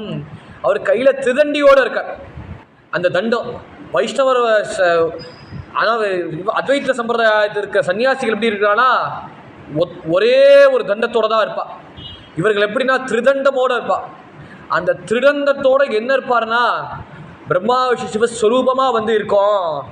அந்த 3 மலத்தை நீக்கி தான் வந்து இந்த மலத்தை வந்து சாஸ்திரம் என்கிற ஞானத்தினால வந்து இது பற்றி கொள்ள முடியும். அந்த 3 மலம் என்னென்னா வந்து ஆணவம், கர்மம், மாயை. அது சைவ சித்தாந்தத்தில் சொல்கிறோம். ஆனால் ஒரு மனுஷனுக்கு வந்து இந்த 3 விதமான ஆசைகள் இருக்குது. அந்த 3 விதமான ஆசைனால்தான் மனுஷன் வந்து சம்சாரத்தில் வந்து பந்தப்படுத்துகிறார். அந்த பரமஹம்சர் வந்து காஸ்பலில் சொல்கிறச்சே, கதாமிருத்தை சொல்கிறச்சே, மகிமாமிருத்த ராமகிருஷ்ண கதாமிருத்தை சொல்கிறச்சே, காமினி, காஞ்சனம், கீர்த்தி. அது காமினினா பெண் ஆசை, அப்புறம் காஞ்சனம்னா தங்கத்து மேலே பொண்ணு மேலே இருக்கிற ஆசை, அப்புறம் 3வது புகழ் மேலே இருக்கிற ஆசை. அந்த 3 ஆசையை வந்து ஒரு சேர கட்டி போட்டு இருக்கிறதுனால வந்து அது வந்து சாஸ்திரத்தினால நான் கையாளுறேன். அது காட்டுறதுக்கு தான் திருதண்டம்னு பேர். ஒருத்தரை அடிக்கிறதுக்காக குச்சி இல்லை. நம்ம என்ன நினைக்கிறோம், திருடன் நம்ம கையில் வச்சு சுற்றிட்டு இருக்கோம், நம்மளை போட்டு அடிக்கிறதுன்னு இல்லை. நம்மளை எப்படி அடிக்கிறான்னு நம்ம புரிஞ்சுக்கணும். ஃபிசிக்கல் வைலன்ஸ் கிடையாது. நம்மளை வந்து சாஸ்திரம்னு வந்து வேதம்னு அடிப்படையாக பிரமாணத்தை வச்சு நம்மளை அடிக்கிற. நம்மளோ தர்மத்துக்கு வந்து இக்கரை கக்கரை பச்சையாக பயின்றிருக்கோம். நம்மளை வந்து யூனிஃபை பண்ணணும், நம்மளை ஒரு சேர்ந்து ரோடு படி தர்மத்துப்படி வாழணும். அந்த தர்மத்துப்படி வாழறதுக்கு வந்து என்ன வழின்னா சாஸ்திரத்தை கையாண்டாதான் நம்மளை அடிக்கிறார். அப்படி மூலியமாக தான் சுவாமி வந்து திறந்த கையில் வச்சுட்டு இருக்கார். இது ஒரு இன்டர்பிரேஷன். ஜெகத் புண்ணியபலம் திறந்த ஹஸ்தம். அவர் யாருன்னா சரணாகத சார்த்தவாக மீடே. அவரோட தர்மம் என்ன? சரணாகத சார்த்தவாக மீடே. அதே தான் அமுதனா சொல்றார். காரே கருணை ராமானுஜ இக்கடலில் ஆரே அறிபவர் நீ என் அருளில் தன்னை நான் செய்தேன் உயிக்கு உடையேன்னு திட்டிக்குமே அப்படின்னு அமுதனா சொல்ற. காரே கருணை ராமானுஜ, நீ வந்து கருணை வடிவமா இருக்கியே. இக்கடலில் ஆரே அறிபவர், இந்த கடல்ல வந்து யார் வந்து உன் அடிய போற? ஏன்னா நான் வந்து நீ என்ன உயித்த பெண் அப்படின்னு சொல்கிறார். நான் என்ன பண்ணுவேன்னா, எனக்கு ஒன்றும் தெரியாது. பெருமாள் தெரியாது, தாயார் தெரியாது, ஆழ்வார்கள் கூட யோக்கியத்தை கிடையாது. ஆழ்வார்களை பார்த்தேன்னா தெரியாது. அவன் கலிகாலத்தில் பிறந்திருக்கான்னு வேணால் வந்து புக்ஸில் இருக்குது, ஹிஸ்ட்ரியில் இருக்குது, பிரபந்தம் மூலியமாக சொல்லலாம். ஆனால் நீ என்ன எழுத்தாப்பில் இருக்க. நீ எழுத்தாப்பில் இருக்கிறதுனால நீ வந்து என்ன மகிமை காட்டுவேன்னா, என்னை நீ கரை சேர்த்தியே தீருவேன். ஏன்னா உன்னோட கருணை வடிவம். நான் வந்து ஒரு அல்பம் மனுஷன், எனக்கு ஒன்றுமே தெரியாது. அதனால வந்து என்னை எப்படி உன் பக்கத்தில் சேர்க்கணும்னா, நான் செய்து நீ உயிர்த்து போயே உடையே நின்று தித்திக்குமே. என்னை நீ உத்தரணம் பண்ணுறதே வந்து பெரிய கருணை, பெரிய கைங்கரியம் அது. அதனால உன் கருணைங்கிற வலையினால நான் வந்து வலப்பட்டுட்டேன். அந்த கருணைங்கிற ஜாலத்தினால வலப்பட்டனால வந்து நான் வந்து என்னையே உன்னை சமர்ப்பணம் பண்ணிட்டேன் அப்படின்னு வந்து அமுதரா சொன்ன மாதிரி சரணாகத சார்த்தவாக மீடே. சம்ஸ்கிருதத்தை இதே விஷயம்தான் தேசிகர் சொல்கிறார். சரணாகதி தான் வந்து இவருக்கு உண்ட தர்மம். நீ யார் அவர் திருவடியை பிடிக்கிறியோ அவர் யாருன்னா சிகையா சேகரினம் பதிம் யதீனாம். அவர் வந்து அப்பேற்பட்ட சன்னியாசிகளுக்கு அதிபதியாக இருக்கிறனால யதிராஜன்னு சுவாமி வந்து முடிசூட்டினார். அவருக்கு வந்து சன்னியாச தீட்சையை கொடுத்த உடனேயே வந்து இவரோட பூர்வாசிரம தாய்மாமான பெரிய நம்பிகள் அவர் மதுராந்தகத்தில் இருக்கா ஏரிகாத்தராம க்ஷேத்திரம். அந்த ஏரிகாத்தராம க்ஷேத்திரத்தில் வந்து ஏரிகாத்தராமர் வீரான தரிசனம் பண்ணின உடனே அவர்கிட்டேருந்து பஞ்சசம்ஸ்காரம் பெற்றுக்கொண்டு ஸ்ரீ வைஷ்ணவ தர்மத்தை படி அத்தனையும் கற்றுண்டார். ஆனால் மேலே வந்து அஷ்டாட்சர மந்திரத்தை கற்றுக்கணும். அஷ்டாட்சர மந்திரத்தை எப்போ கற்றுக்கணும்னா, அதுக்கு பெரிய நம்பிகளோட கூட சேர்ந்து வந்து ஸ்ரீரங்கத்தில் ரங்கநாதர் தரிசனம் பண்ண போனார். அதுக்கு உண்டான ஆச்சாரியன் யாருன்னா வந்து திருக்கோஷ்டூர் நம்பிகள் தான். அந்த திருக்கோஷ்டூர் நம்பிகள் மூலியமாக தான் நீ மந்திர தீட்சையை பெற்றுக்கொள்ளணும் அப்படின்னு அவரோ எங்கே இருக்காருன்னா ஸ்ரீரங்கத்தில் இருக்கார். அவரோடு சேர்ந்து ஸ்ரீரங்கத்தில் போய் ரங்கநாதர் தரிசனம் பண்ணார். அங்கே வந்து திருவரங்கத்து பெருமாள் அரைய சுவாமி அப்படின்னு ஒரு பெரிய பக்தன் இருந்தார். அவர் வந்து சுவாமிக்கு வந்து சுவாமி முன்னாடி நின்று நர்த்தனம் பண்ணுவார். அந்த 4000 திவ்ய பிரபந்தத்துக்கு அவருக்கு முற்றெடுதல் பண்ணினார். அந்த 4000 திவ்ய பிரபந்தத்தை வந்து ஒன்று பாசுரத்துக்கும் ஒன்று இதுக்கும் அபிநயம் பண்ணி சுவாமி முன்னாடி ஆடுவார் அந்த அரையர் சுவாமி. அவரோ வந்து என்னென்னா இவரோ சன்னியாசி, இவர் யாரையும் கை குப்பிட்டு வணங்கக்கூடாது சுவாமியை தவிர. ஆனால் இவரோ என்ன சுவாமிக்கு துல்லியமாக இருக்கார். இவர் ஆடுறத பார்த்தா என்னமோ சுவாமியே வந்து பிரகடனமாக ஆடுறார் போல இருக்குது. அதனால் இவர் மனசில் வந்து ஒரு ஏக்கம் ஏற்பட்டது. அதனால் இவர் தான் என் குருநாதர், இன்னொரு குருநாதர் அந்த பக்தியோடையே ஸ்ரத்தையாக அவர் ஆராதனை பண்ணினார்.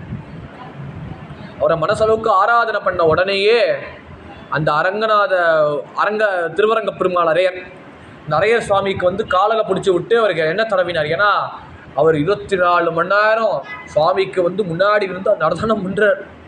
சுவாமிக்கு சேவை இருக்கோ இல்லையோ சுவாமி முன்னாடி இருந்து ஆடுறார். அவர் கால் வலிக்குமே, அவர் கால் பிடிச்சி விட்டு அவர் 4000 திவ்ய பிரபந்தத்தை வந்து எப்படி கற்றுக்கணும் அது சங்கீத முறையாக வந்து அத்தனையும் கற்றுட்டார் இவர்கிட்டேருந்து.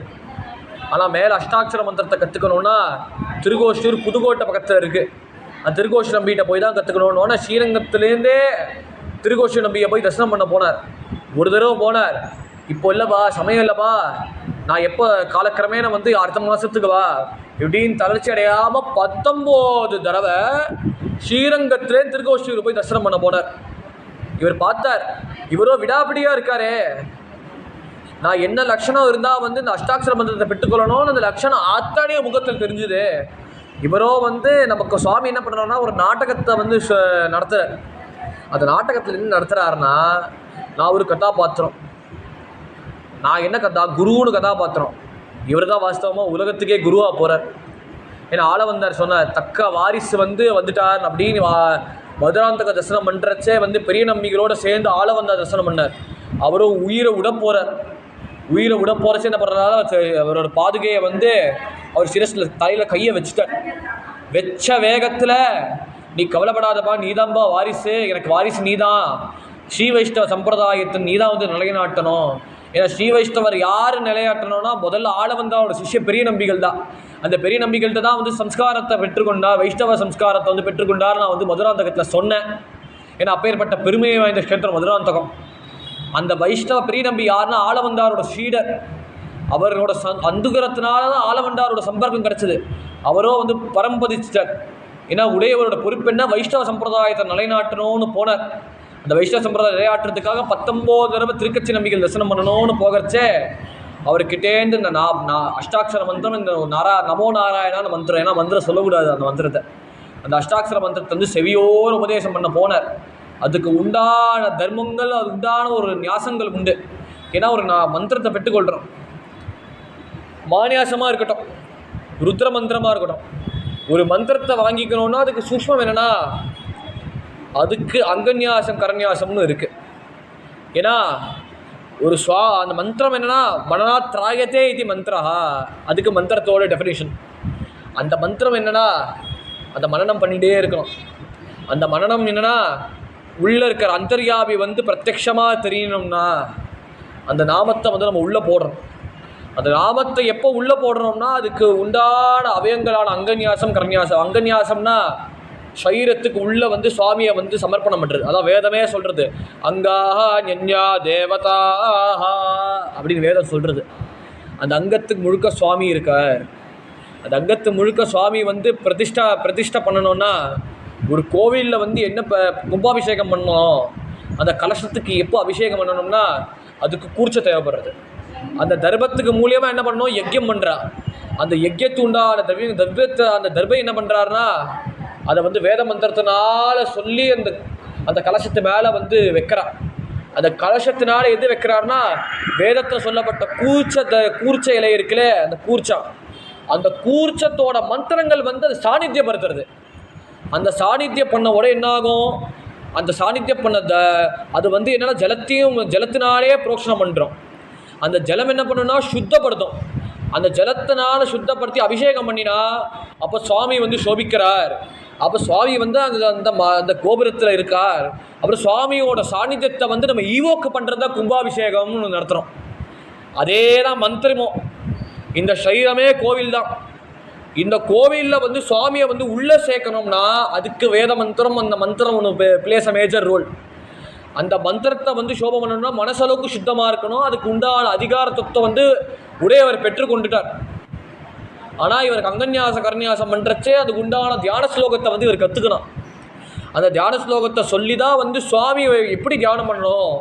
அவர் சதுர்புஜ மூர்த்தியாக இருக்காரா, அஷ்டபுஜ மூர்த்தியாக இருக்காரா, அவர் வந்து அனந்த சயனா பத்துன்னு இருக்காரா, போக சயனா பத்துன்னு இருக்காரா, இப்படின்னு விஷ்ணுவோட அனைத்து விதமான ரூபங்கள் இருக்கு. அனைத்து விதமான ரூபங்களால் விஷ்ணுவை ஆராதனை பண்ணுறதுக்குன்னு ஒரு கிரமம் இருக்கு. இவர் சொன்ன மந்திரத்தில் வந்து சுவாமி சதுர்புஜ மூர்த்தியாக இருக்கார். அந்த சதுர்புஜ மூர்த்தியாக வந்து தியான பத்தனாக இருக்கணும்னா அதுக்கு வந்து அங்கன்யாசம் கரன்யாசம் ரொம்ப முக்கியம். அங்கத்தினால நான் சொன்ன சரீரத்தில் சுவாமியை சமர்ப்பணம் பண்ணுறது. இன்னொன்று கரன்யாசம்னு பேர். அந்த கரன்யாசத்தினால அந்த கைகளால் சுவாமியை வந்து பிரதிஷ்டை பண்ணுறார். அந்த சுவாமியை பிரதிஷ்டை பண்ண உடனேயே அப்புறம் தான் அந்த மந்திரத்தை அப்போ தான் உள்ளே சேரும். அந்த உயர்ந்த அஷ்டாட்சர மந்திரம், அந்த நாராயண மந்திரத்தை வந்து இவர் உபதேசம் பண்ண போகிறார். இவர் உபதேசம் பண்ணுற பிரயோஜனத்தில் அந்த உபதேச மந்திரத்தில் வந்து அதுக்கு உண்டான நியமங்கள் இருக்குது. நான் பண்ணுறது உனக்கு மந்திரோபதேசம் பண்ணுறேன்ப்பா. காயத்ரி விட உயர்ந்த மந்திரம் அது.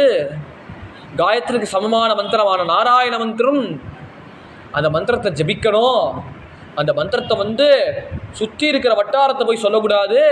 சொன்னான்னா பாவம் ஏற்பட்டும். அதனால் பாவகர்மா நீ அனுபவிக்க முடியாது, நரகத்துக்கு போயிடுவேன். நீ ஜபிச்சா வந்து வைகுண்டம் கிடைக்கும். அதான் ஓம் நமோ நாராயணேதி மந்திரோபாசக வைகுண்ட புவனலோகங்க விஷ்யதி அப்படி நாராயண உபனிஷத்தில் வருகிற மந்திரம். அந்த நாராயண மந்திரத்தை ஹைலைட் பண்ணி வேதமே சொல்கிறது. அதை சொன்னால் வைகுண்ட புவனலோகம் கவிஷ்யதி, இந்த புவனலோகத்தை உனக்கு வைகுண்ட பிராப்தி உண்டாகும் அப்படின்னு உடையவரோட உபதேசம் பண்ணுற திருக்கோஷ்டியூர் நம்பிகள். ஆனால் இவரும் வந்து சுற்றி வட்டாரங்களை பார்த்தார். அந்த நாராயண மகிமை வந்து நம்ம திருமங்கை ஆழ்வார் சொல்லியிருக்கார். உடையவர் சொன்னாரோ இல்லையோ, அந்த திருமங்கை ஆழ்வார் சொன்ன மந்திரம் தான் இப்போ பார்க்க போகிறோம். குலம் தரும் செல்வம் தரும் அடியார் படுத்துயர் ஆயிடவெல்லாம் நிலந்தரன் செய்யும் நீல் விசும்பருளும் அருளோடு பெருநிலம் அளிக்கும் வலந்தரும் மற்றும் தந்திடும் பெற்ற தாயினுமாயின செய்யும் நலந்தரும் சொல்லை நான் கண்டு கொண்டேன் நாராயணா என்னும் நாமம். அந்த மந்திரத்தை சொல்கிறார். எழுத்தாவில் ரங்கநாதரை பார்த்து சொல்கிறார் நம்ம திருமங்கை ஆழ்வார். குலம் தரும் அந்த நாமத்தை உச்சாரணம் பண்ணினா, அந்த நாமத்தை ஜபிச்சா, அந்த நாமத்தை ஒரு பக்தன் வாயில் வந்ததுன்னா குலம் தரும். என்ன குலம் தரும்? நமக்கு ஒரு கேள்வி வரும்.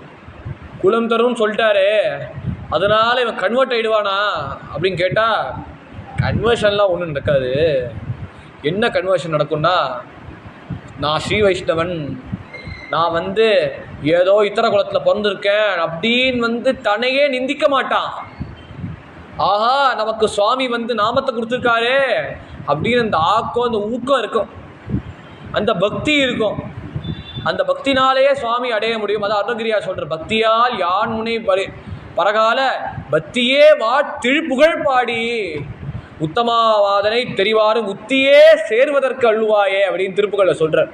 முருகப்பெருமானை சொல்கிறச்சே, பக்தியால் யான் முனை பரகால பற்றியே மாத்திரு பாடி.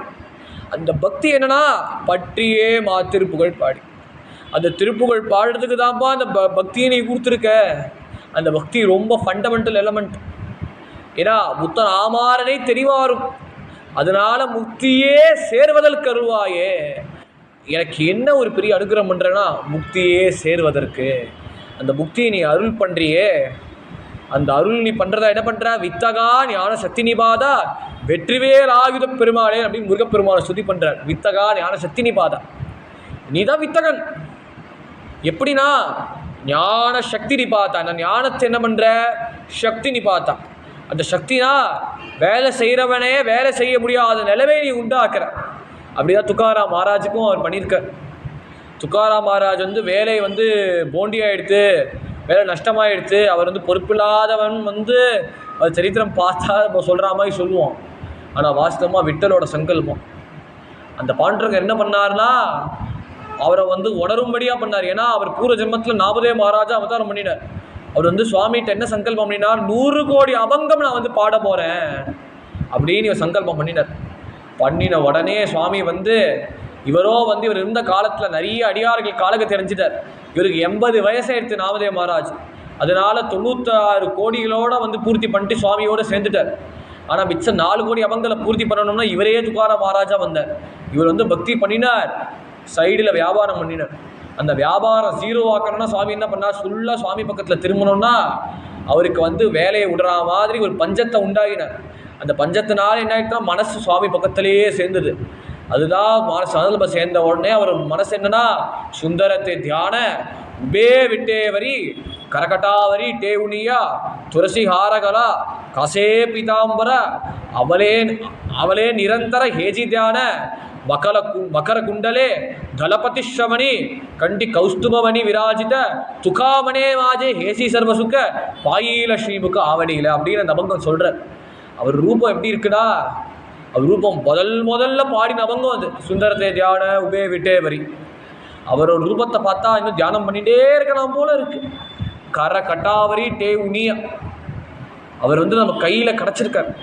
அந்த கையில் கிடச்ச ரூபம் என்ன ஆயிடுச்சுன்னா, அவர் கையில் வந்து இடுப்பில் 2 கையில் வச்சுருக்கார். அந்த இடுப்பில் 2 கை எதுக்கு வச்சுருக்காருன்னா சம்சார பாதையை நீக்கிறதுக்கு தான். எந்த சம்சார ஜலம் வந்து நம்ம கழுத்து வரைக்கும் நீ அவர் திருவடியை கெட்டியாக பிடி, நீ ஒரு திருவடியை பிடிச்சா வந்து இடுப்பளவுக்கு சம்சாரம் ஆகிடும். அதை காட்டுறதுக்கு தான் அவர் 2 கையில் வந்து வச்சுருக்கார். அவர் இடுப்பில் 2 கை சொருகி வச்சுருக்கார் பாண்டரங்கர். அந்த அவர் கழுத்தில் என்னன்னா துளசி ஹாரதலா காசே பீதாம்பரா. அவர் கழுத்தில் துளசி மாலை தரிச்சுட்டு இருக்கார். அவர் என்ன வஸ்திரம் தரிச்சிருக்காருன்னா மஞ்சள் வஸ்திரம் தரிச்சுட்டு இருக்கார். அப்புறம் காதல் என்னன்னா மகர குண்டலே தளபதி ஸ்ரவணி. அந்த அவர் காதில் வந்து மகர குண்டல தாரியாக தரிசிக்கிறார். கழுத்தில் இருந்துன்னா கண்ட்ரி கௌஸ்துபமணி விராஜித. அந்த கழுத்தில் வந்து கௌஸ்துபமணி தரிச்சுட்டு இருக்கார். அது டால் அடிக்கிறது. அந்த டால் அடிக்கிறதுனால என்ன ஆகும், துக்காமனே மாஜே ஹேஜி சர்வசுக்க. துக்காராம் மகாராஜ் சொல்கிறா துக்காமனே மாஜே ஹேஜி சர்வசுக்க. அவரே வந்து சர்வ சுக்க, வேற எந்த சுகமும் வேண்டாம் எனக்கு. அதே புரந்தரதாசன் சொல்கிறச்சே கிருஷ்ணதேவராய் கேட்குறார், சுவாமி நீ நவகோடி நாராயணர்னு ஒரு பேர் பெற்றுக்கொண்டியே, இப்போ என்ன ஓட்டாண்டியாக இருக்கியே, என்ன காரணம் அப்படின்னு கேட்டானே இவர் பார்க்குறார். வியாபாரம் என்னடா ஆகிட்டுன்னு. வியாபாரத்தினால் என்னவா பயன்னு, ஏன்னா சுவாமி ரத்தத்தை நான் உயர்ந்த ரத்தம் சம்பாதிச்சிட்டேன். அந்த உயர்ந்த ரத்தம் சம்பாதிச்சதுனால அது என்னன்னா, அந்த உயர்ந்த ரத்தம் என்னன்னா கலியுகದಲ್ಲಿ ಹರಿನಾಮವೇ ನೆಲಪಟ ಕುಲಕೋಟಿ ದರು ಉದ್ಧರಿಸು ಜಪ ஒன்று அறியேனோ தப்பம் ஒன்று அறியேனோ உபமா என்று நிலவಬೇಟ ಅಪಾರ ಮಹಿಮಶ್ರೀ ಪುರಂದರ ಬಿಟ್ಟಲ ಉಪಾರ ನೆಲದ ಎನದಾಗಿಟ್ಟು ಕೈದುರ್ಗದಲ್ಲಿ ಹರಿನಾಮ ನೆಲಪಟ್ಟು ಕುಲಕೋಟಿ ದರು ಉದ್ಧರಿಸುವಕು அப்படின்னு அந்த ஹரிநாமத்தை நான் பிடிச்சிருக்கேன். அந்த ஹரிநாமம் என்னன்னா குல கோட்டி உத்தரணும். இந்த கோட்டிக்குலா உத்தாரண அபங்கத்தில் வருதே அதே விஷயத்துல கன்னடத்தில் தாசர்வால் சொல்ற அந்த குல கோட்டியை உத்தாரணம் பண்ணுறதுக்கு இந்த நாமம் போதும். அதுதான் திருமங்கையால உயர்ந்த குலத்தை கொடுக்குற. அந்த உயர்ந்த குலத்தோட பிரயோஜனம் என்ன, ஏச்சி சர்வ சுக்க, அந்த செல்வத்தையும் கொடுக்குற. அந்த செல்வம் என்ன, சுவாமி தான் பெரிய செல்வம். அதையும் சொல்லலாம். இன்னும் என்னன்னா பணத்தையும் கிடைக்கும், லௌகிகமான பணம் கிடைக்கும். ஏன்னா அவரோட மார்புல பிரியாத அகர்களிலே நிறையும் என்று அலல்மேர் மங்கை உரை மார்பான் அப்படி நம்மாழ்வார் சொல்கிறார் திருவாய்மொழியில். அவரோடையே இடைப்பிரியாத லக்ஷ்மி அலவேல் மங்கை இருக்க. அந்த அலவேல் மங்கை ஒரு மந்த கட்டாட்சம் பண்ணினா லோகத்தில் உண்ட அத்தனை செல்வத்தையும் கொடுப்பார். செல்வத்துள் செல்வம் செவிச்செல்வம் வள்ளுவர் சொன்ன மாதிரி உயர்ந்த செல்வமான திருமாலையும் கொடுத்துருவார். செல்வம் தரும் அடையார் படித்துயிராயினமெல்லாம் கஷ்டமும் கொடுப்பார். அந்த கஷ்டம் எதனால் கொடுப்பார்னா சுவாமியை மறவாத்தன்மையை கொடுக்குறார். சுவாமியை மறக்கிறது தான் பெரிய கஷ்டம். அப்புறம் நிரந்தரம் செய்யும் அந்த கஷ்டத்தை வந்து என்ன பண்ணுறார், நிரந்தரமாக போக்கும்படியே சொல்கிறார். 1-2 பண்ண கிடையாது, வர கஷ்டங்களை வந்து தட்டி எறிகிறார். நீல் விசும்போடு அருளோடு பெருநிலக்கும் மலிகும். அந்த எல்லாத்தும் விட பெருள் அருளான வந்து சுவாமி என்ன பண்ணுறார், அது வேற எங்கேயும் பார்க்கல, எழுத்தாப்புல பார்க்குற நான் கண்டு கொண்டேன் நாராயணா என்னும் நாமம், தாயார் ஆட்டமாக கூட இருக்கிற அந்த நாமம் அப்படின்னு அந்த கருணை கொண்டு என்ன பண்ணார்னா வந்த ஜனங்களுக்கு எல்லாரும் காத்தி உபதேசம் பண்ணினார். இவர் பயந்துட்டார், டே நான் நரக்கம் ஏற்பட்டுண்டா, நரக்கம் சம்பதிக்குண்டா, ஏண்டா ஏற்பட்ட காரியம் பண்ணினார். எனக்கு வந்தா பரவாயில்ல, வந்த ஜனங்களுக்கு வந்து நிர்கதியா இருக்காளே, இவர்களுக்கும் அந்த நாமம் போய் சேரட்டும், அதை காட்டுறதுக்கு தான் வந்து எல்லாருக்கும் நாமோச்சாரணம் பண்ண உடனே இவர் பக்தியோட கட்டி பிடிச்சார். அதனால இவருக்கு உடையவர்னு பேரே வந்திருக்கு. நம்ம உடையவர்னு உபன்யாசம் சொல்லிகிட்டே இருந்தேன். உடையவர் எதனால பேர்னா, தான் வந்து எந்த கதியில போனாலும் பரவாயில்ல, ஜனங்க வந்து க்ஷேமமாக அந்த கதி அடைய வேண்டும், அதை காட்டுறதுக்கு தான் உடையவர். அந்த உடையவர் அனுக்கிரகம் பண்ண உடனே அவருக்கும் காலக்கிரமேன நிறைய சிஷ்யர்கள் வந்தார். அதில் வந்து கூரத்தாழ்வார் ஒரு பெரிய சிஷ்யர். அந்த கூரத்தாழ்வார் வந்து கூரம்னு கிராமத்தில் இருந்து செல்வத்தனையும் தியாகம் பண்ணிட்டு ராமானுஜருக்காகவே வந்து ஸ்ரீரங்கத்தில் வந்து சேர்ந்தார். அந்த ஸ்ரீரங்கத்துக்கு வந்து சேர்ந்த உடனே அவர் பண்ண தியாகம் பெரிய தியாகம். ஏன்னா அந்த காலத்தில் வந்து சைவ வைஷ்ணவ நிந்த நடந்திருக்கு. அங்கே சோழராஜனில் வந்து கிருமி கண்ட சோழன்னு பேர். அவர் வந்து சைவம் தான் இருக்கணும், வைஷ்ணவம் இருக்கக்கூடாது அதுனா அப்படின்னு சொல்கிறோம். அதனால என்ன ஆச்சு, ராமானுஜரை வந்து வில்லனாக வேற சொல்கிறோம் நம்ம. ஏன்னா ராமானுஜரோட அவதார பிரயோஜனம் என்ன, ஏன்னா நம்ம ஸ்ரீ வைஷ்ணவா வந்து சிவன் கோயில் பக்கத்துக்கே போக மாட்டேங்கிறாளே, அவள் வந்து எப்போ பார்த்தாலும் பெருமாள் பெருமாள் பெருமாள்னு எப்போ பார்த்தாலும் சொல்லிட்டு இருக்காளே அப்படின்னு மனசில் வரும். ஏன்னா அது ஏகாந்த பக்தி. அந்த ஏகாந்த பக்தியை தான் சுவாமி வந்து கீதையில் வந்து ஸ்லாகிச்சு பேசுகிறா. விவசாயாத்மிகா புத்தி ஏகைவ குருநந்தன பௌஷாக்கா இனந்தாஷ்ட புத்தேகா அவ்வவசாகினா. அதனால் ஒரே ஒரு பக்தி சூஸ் பண்ணு. அந்த ஒரே ஒரு பக்தி, ஒரே ஒரு தெய்வத்தா மேலே பக்தி இருக்கணும். நம்ம வந்து ஒரு நாளுக்கு தெய்வம், மறுநாளுக்கு வேறு தெய்வம் அப்படின்னு தெய்வத்தை வந்து ஆட்களை மாற்றுற மாதிரி, டியூஷன் டீச்சரை மாற்றுற மாதிரி தெய்வத்தை மாற்றினா என்ன ஆகும்னா நமக்கு ஐயம்தான் வரும், சந்தேகம்தான் வரும். அதனால் எந்த தெய்வம் வேணால் காப்பாட்டுன்னு அப்படின்னு எம்சிக்யூவில் வந்து ஏதாவது ஆப்ஷன் டிக் போடுற மாதிரி ஆகிடும். அதனால நம்ம கஷ்டங்கள் ஏற்படும், அதனால் சம்சயம் ஏற்படும். அதை நீக்கிறதுக்கு தான் வந்து சுவாமி வந்து ஏகைவ குருநந்தன, ஒரே ஒரு பக்தியை பண்ணு, ஒரே ஒரு சாமியை பிடிச்சிக்கோ. அந்த ஒரே ஒரு சாமியை பிடிச்சிக்குன்னா அதனால நம்ம சுக்கிருத்தம் ஏற்படும், சௌக்கியம் ஏற்படும். பௌஷாக்கா அது பல மார்க்கங்கள் போனால் புத்தி பேதரிச்சு போயிடும். அந்த ஒரு பக்தியை காட்டுறதுக்கு தான் ஸ்ரீ வைஷ்ணவ சம்பிரதாயமே. அந்த ராஜா புரிந்து கொள்ளாமல் சைவம் ஒழியணும், சைவம் நிலைநாடணும், வைஷ்ணவம் ஒழியணும் அப்படின்ற எண்ணத்தோட ராமானுஜரை வந்து டார்ச்சர் பண்ணி நம்மளை பாசுரத்தை தேவார திருவாசகம் சொல்ல வைக்கணும் அப்படின்னு அந்த வந்து திட்டமிடுறார். அதனால் ராமானுஜர் என்ன பண்ணால் இதுதான் சாக்குன்னு பார்த்த உடனேயே ஸ்ரீரங்கத்தில் இருந்தார். ஸ்ரீரங்கத்தில் இருக்கச்சே கூரேசன் பார்த்தார், நான் போய் நிற்கிறேன், நான் போய் வந்து குருநாதருக்காக தியாகம் பண்ணுறேன், அவர் என்ன கஷ்டம் கொடுத்தா பரவாயில்ல அப்படின்னு சகிச்சுட்டு பெரிய நம்பிகளோடு சேர்ந்துட்டு இவர் கூட போகிறார். கூட போகிறச்சே அந்த ராஜா கண்ணா அப்படின்னா சிவனை நிந்த பண்ணுறார், விஷ்ணுவை நிந்த பண்ணுறார். கூரேசன் என்ன பண்ணுறாருன்னா சிவனை நிந்தையே பண்ணலை, விஷ்ணு பற்றியே பேசிகிட்டு இருந்தார். அந்த ராஜா கோபம் தாங்க முடியாமல் என்ன பண்ணார்னா ஈட்டி எடுத்தார். அந்த ஈட்டியை வந்து சூடு பண்ணிட்டு 2 பேர் கண்ணை வந்து பேத்த எடுக்கணும்னு வந்தார். எடுக்கச்சே இவர் வந்து முதல்ல யாரை வந்து பேத்தெடுக்கணும்னு பார்த்தா கூரேசன் மனசை மாற்றணும்னு, இவரும் என்னன்னா வந்து நான் தான் உடையவர்னு வந்து வேஷம் போட்டு வந்தார் குருநாதரை தியாகம் பண்ணுறதுக்காகவே. அந்த அவரோட குருவான பெரிய நம்பிகளோட கண்ணை 2 பேர்த்த எடுத்த உடனே அவர் வரி தாங்க முடியாமல் வந்து அப்படியே வந்து மனசு தளராமல் நாராயண நாமத்தை பெருமையை சொன்னார். அப்புறம் இவா வந்து எடுக்கணும்னு வரச்சே இவா வந்து பெரிய நம்பி அபச்சாரம் பண்ணினார், அவருக்கு வந்து சேரக்கூடாது, அதனால் அவரே தானே தன் கண்ணை குத்திண்டார். இந்த விஷயம் உடையவர் காதில் தெரிவித்தப்பதும் என்னாச்சுன்னா பெரிய நம்பி அவஸ்தை தாங்க முடியாமல் காலகத்தி அடைஞ்சிட்டார். அப்புறம் வந்து கூரேசனம்னு குருடனாக போய் எப்படியோ வழியில் வந்து எப்படியோ வந்து சேர்ந்தார். இவர் கூரேசன் பக்தியை நினச்சி கண்ணீர் மல்கி என்ன பண்ணார்னா எந்த வஸ்திரத்தை வந்து சன்னியாச வஸ்திரம் இவர் தரிக்கணுமோ இவர் வந்து பெருமாள் காப்பாற்றணும், அதுக்காகவே வந்து பக்கத்தில் இருக்க மேல்கோட்டு திருநாராயணத்தை வந்து வெள்ளை வஸ்திரம் தரிச்சுட்டே வந்து கிளம்பினார். வந்து சீடர்களோடு சேர்ந்துண்டு முதலியாண்டான் தாசரதி போன்ற சிஷ்யர்களோடு சேர்ந்து. அதில் யார் ஆந்திர பிரதேச ஆரம்பினா வடுகு நம்பிகள்னு ஒரு சீடர். அந்த வடுகு நம்பிகளோட பெருமையை அப்படி சொல்லிட்டு போகலாம் அந்த சரித்திரம். ஏன்னா அவர் வந்து இப்போ எம்பெருமானார் பக்தி தான் பெருசு, ரங்கநாதர் பக்தி அப்புறம் அப்படின்னு பெருமாள் வந்து என்ன பண்ணுறாருன்னா அவர் அப்படியே ஊர்வலத்துக்கு வராரு. ஏன்னா ரங்கநாதரோட ஸ்ரீரங்கத்து க்ஷேத்திரம்னா பெருமாள் எப்போதுமே உற்சவத்துக்கு வந்துட்டு இருப்பார், திருவீதி விழா வந்துட்டு இருப்பார். அதுதான் பெருமாளோட அழகு. இவரும் அந்த பெருமாள் பிரசாதத்தை வந்து பெருமாள் பிரசாதம் எடுத்து உபசாரம் எடுத்து இவர் பிரசாதத்தை கொடுக்கணும்னு போனார். அந்த சமயத்தில் வடுகு நம்பிகள் ஆக்ஷன் வரணும்னு இவரும் போனான் இருந்தார். இவரும் என்ன பண்ணார்னா பெருமாளுக்கு காய்ச்சி காட்ட எம்பெருமானாருக்கு வந்து பால் காய்ச்சறார். அந்த பால் காய்ச்சறச்சு என்னாச்சுன்னா தாமதம் ஆகிடுது. உடைய ஒரு கோந்துது, என்ன சுவாமி என்னப்பா என்ன வடுகு நம்பிக்கையே பிரசாதம் இருக்கு ஏற்றுக்கொள்ளே வாப்பான்னு வந்து பெருமாள் வந்திருக்கான் வாப்பான்னு கூப்பிட்டேன், நீங்கள் என்னப்பா வந்து போய் பால் காய்ச்சறன்னார். உங்கள் பெருமாளுக்கு பசிக்கும் உங்கள் பெருமாளுக்கு நைவேத்தியத்துக்கு நீ வந்து ஏற்றுக்கிற, எங்கள் பெருமாள் நீங்கள் தானே, எங்கள் பெருமாள் நீங்கள் தானே, உங்களுக்கு பசிக்கணும் அதுக்காக நான் வந்து பால் லேசாக கொஞ்சம் ஆடுற மாதிரி பார்த்துட்டு இந்த பாலை வந்து நல்லா ஆற்றி உனக்கு நம்ம சமர்ப்பணம் பண்ணோன்னு வந்தேன் அப்படின்னு அவரோட பக்தி, வடுகு நம்பிகள் பக்தி. அது வடுகு நம்பிகளோட சகாயத்தினால வந்து திருநாராயணபுரம் சேர்ந்தார். அந்த சமயத்தில் வந்து சொப்னத்தில் வந்து சுவாமி வந்து தரிசனம் கொடுத்தார். ஏன்னா அவரோட சின்ன விக்கிரகம் வந்து திருடின்னு போயிட்டார், உற்சவர் திருடின்னு போயிட்டார் முஸ்லீம் இன்வேஷன்னாலேயே. அதனால் டெல்லியில் போய் நிலைநாட்டு இந்த உற்சவத்தை வந்து திருப்பி கொண்டு வரணும் அவர் வேலையை தான். அந்த சமயத்தில் கூரேசனும் வந்து சுவாமி எங்கே இருக்காருன்னு தெரிஞ்ச உடனே வந்து திருமாலின் சோலையும் ஸ்ரீரங்கத்தை தரிசனம் பண்ணினார். அந்த தரிசனம் பண்ண விராஜத்தில் வந்து உடையவரோட சகாயத்தினாலே வந்து இவர் கண்ணு வந்து உடையவரோட விண்ணப்பம் படி வந்து உடையவர் அனுகிரகத்தினால அவர் கண்ணு திருப்பி கிடச்சது அப்படின்னு கூரேசன் சரித்திரம் சொல்லி முடிச்சுட்டேன் நான். இப்போது திருநாராயணபுரத்தில் வந்து சுவாமி என்ன பண்ணார்னா சுவாமியோட விக்கிரம் கிடைக்கணும், உறையூர் அழகிய மணவாளன் விக்கிரம் கிடைக்கணும். அதனால டெல்லிக்கு போய் அந்த சுல்தானை பார்க்க போனார்.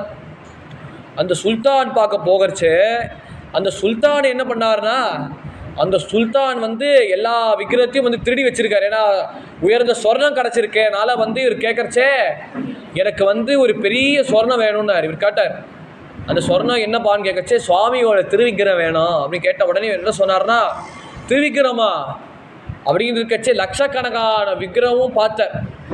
ஆனால் இவர் மனசை வேண்டிட்டார், சுவாமி விக்கிரம் இருக்குது, பிள்ளையார் விக்கிரம், அம்பாள் விக்கிரம் இருக்குது, இப்படி நிறைய விக்கிரம் திருடி இருக்காரு, எது உன்னோட அஸ்லி விக்கிரம் அப்படின்னு பார்க்க கண்ணை மூடிட்டு பார்த்தா 2 பேர் தெரிஞ்சார். அழகிய மணவாளன் இருக்கார், இன்னொன்று விக்கிரம் இங்கே இருக்கிறமேன்னு அப்படின்னு தெரிஞ்ச மணக்கண்ணால் பார்த்தா அங்கே இருக்கிற வந்து இந்த சுல்தானோட பொண்ணு. அந்த சுல்தானோட பொண்ணு வந்து இந்த அந்த விளையாட்டு பொம்மைன்னு நினச்சி அது கூட விளையாடின்னு இருக்க, கூட விளையாடுறச்சு அவரோ வந்து இந்த குழந்தையோட விளையாட்டை வந்து ஓரங்கனால இப்படி பார்த்துட்டு இருக்கார். இவர் கூப்பிட்றாரு, குழந்தை வந்து முத்தா கொடுக்குறார், கட்டி பிடிக்கிறார், இவரோடய தூங்குறார், அப்படின்னு இத்தனையும் பண்ணுறார். இத்தனையும் பண்ணக்கப்புறம் அவர் வந்து போகிறச்சு என்ன ஆச்சுன்னா அந்த சுவாமியும் வந்து தனியாக இருக்கார். இந்த குழந்தையோ மகிமை தெரிஞ்சுக்காம ஏதோ பொம்மை நினச்சி விளையாடுறாலே இவர் பிரேமையோடு பண்ணுறாரே, எந்த பக்தினால நீ அவருக்கு வசப்பட்டியோ, இவர் வந்து யசோத பாவத்தினால வந்து சுவாமியை கண்ணீர் மழுகி பாடினார். பெருவாயிலா திருமொழி சொன்ன உடனே என்ன ஆயிடுச்சுன்னா சுவாமி என்ன பண்ணாரோ ஓடி வந்து இவர் குதிச்சு உடையவர் திருவடியில் மடியில் வந்து உட்காந்துட்டார். உட்கார்ந்த உடனே தூங்குற பட்சத்தில் வந்து எல்லாருமே வந்து கிளம்பிட்டார். இந்த விஷயம் இந்த குழந்தைகிட்ட வந்து சேர்ந்தது சுல்தான் பொண்ணு. இவ விரகப்பட்டு கஷ்டப்பட்டு அந்த சுவாமி எப்படியோ அந்த பொம்மையை எப்படியோ அடைஞ்சே தீரணும்னு ஆசையோடு இருக்கார். இவர் வந்து சுத்தம் பண்ணி அந்த சுவாமி சந்திரியில் வந்து சேர்ந்தார். எப்படியோ விஷயம் தெரிஞ்ச உடனே வந்து திருநாராயணபுரம் வந்து சேர்ந்துட்டார். சேர்ந்து வந்து உடையவர் பார்த்தார், இவர் பக்தியோடய ஆராதனை பண்ணினார், சுவாமி சொப்னத்தில் சொல்லிட்டார். அதனால் வந்து வந்த பக்தர்கள் எல்லாரும் தடுத்து நிற்கிறார். இவன் முஸ்லீமாச்சே வரக்கூடாது நிற்கிறார். உடையவர் நிராகரிக்க இவர் பக்திக்கு மதிப்பு கொடுத்த உடனே எழுத்தாப்புல போய் நின்றுண்டு அந்த செல்லப்பிள்ளாய் தரிசனம் பண்ணுறார். அந்த சுவாமி உற்சவர் தரிசனம் பண்ண உடனேயே அந்த சுவாமிகிட்ட ஓடி போய் என் பிராணநாதா அப்படின்னு என் மாலிக்கு நினச்சிட்டு ஓடி போய் கட்டி பிடிச்ச வேகத்தில் சுவாமியோடைய 2 கலந்துட்டார். அதில் நினச்சிட்டு இத்தனை தரிசனமாக வந்து இந்த உடையவர் பார்த்தார். ஏன்னா அந்த துருக்கநாச்சியார் எப்பேற்பட்ட பக்தி பண்ணினார். அந்த துருக்கநாச்சியார் பக்தி என்னென்னா அவ்வளோ வந்து இத்தனை மதத்தில் சேர்ந்தவர். ஏன்னா அதனால தான் சொல்கிறார் பகவத்கீதையில் பக்தியா துதன்யா சக்தியா அகமேதோ மிதம் அர்ஜுன ஞாத்தும் நிஷ்டும் ச தத்வேன பிரவேஷ்டும் ச பரந்தப. அதனால் பக்தினால தான் ஆராதனை பண்ண முடியும் அர்ஜுனா அப்படின்னு பக்தினாலே, சுலப பக்தினாலே, பிரேம பக்தினாலேயே அவன் வந்து துலுக்கநாச்சியார் வந்து சத்கதி அடைஞ்சிட்டார். அந்த சுவாமியோடையே 2 கலந்துட்டார். அதில் ஞாபகார்த்தமாக வைக்கிறதுனால ஸ்ரீரங்கத்தில் பக்கத்து சந்நிதி வந்து துலுக்கநாச்சியார் சந்நிதி, பிவி நாச்சியார் சந்நிதி அப்படின்னு ஒரு தனி சந்நிதி இருக்குது. ரங்கநாத சந்நிதி பக்கத்துலேயே. ஏன்னா அவள் பண்ண பக்திக்காகவே அவள் வந்து சுவாமிக்கு வந்து நாயகியாக போயிட்டார். துருக்கநாச்சியார் பக்தியே அப்படின்னு மேல்கோட்டையில் வந்து திருநாராபுரத்தை வந்து செல்லபிள்ளாயை வந்து பிரஸ்தாபனம் பண்ணிட்டார். அப்புறம் விஸ்வாத்வைத சித்தாந்தத்தை நிலைநாட்டி நிறைய சிஷ்யர்கள் வந்திருக்கார். வந்தப்புறம் ஒரு வேலை என்ன ஆயிடுச்சுன்னா, அவர் வந்து சித்தாந்தத்தில் வந்து ஸ்ரீபாஷ்யத்தை வந்து நிலைநாட்டணும். பிரஸ்தானத்திரயத்தை வந்து ஆளவந்தார் வந்து பெரிய கர்த்தவியம் கொடுத்துருக்கார். என்ன பெரிய பொறுப்புனா, விசிஷ்டாத்வைதத்தில் வந்து 3 சித்தாந்தம் பண்ணணும். ஒன்று பிரம்மசூத்திரத்துக்கு பாஷ்யம், பகவத்கீதைக்கு பாஷ்யம், அப்புறம் வந்து முக்கியமான உபனிஷத்துகளுக்கு பாஷ்யம் பண்ணணும். அப்புறம் முக்கியமான சுவாமி அடையிற மார்க்கம் என்ன அதை காட்டுறதுக்கு முக்கியமான வைகுண்ட கத்தியம், அப்புறம் சரணாகதி கத்தியம். சுவாமி வைகுண்டத்தில் எப்படி இருப்பார், ஏன்னா வைகுண்டத்தில் எப்படி சுவாமி இருப்பார்னு வந்து யாரால் சொல்ல முடியும்? இவரோ சுவாமியை வந்து திருமாலுக்கு அறை அப்படின்னு ஆழ்வார்கள் மங்களாசாசனம் பண்ண மாதிரி இவர் சுவாமியோடய கூட கெங்கரி மன்றவராச்சே. அதில் வைகுண்டம் என்ன ஒரு நல்லாவே தெரியும்னால வைகுண்ட கத்தியத்தை வந்து அனுபவத்தை முழுக்க பாடினார். அப்புறம் ஸ்ரீரங்கத்தோட பெருமையை பாடினார்.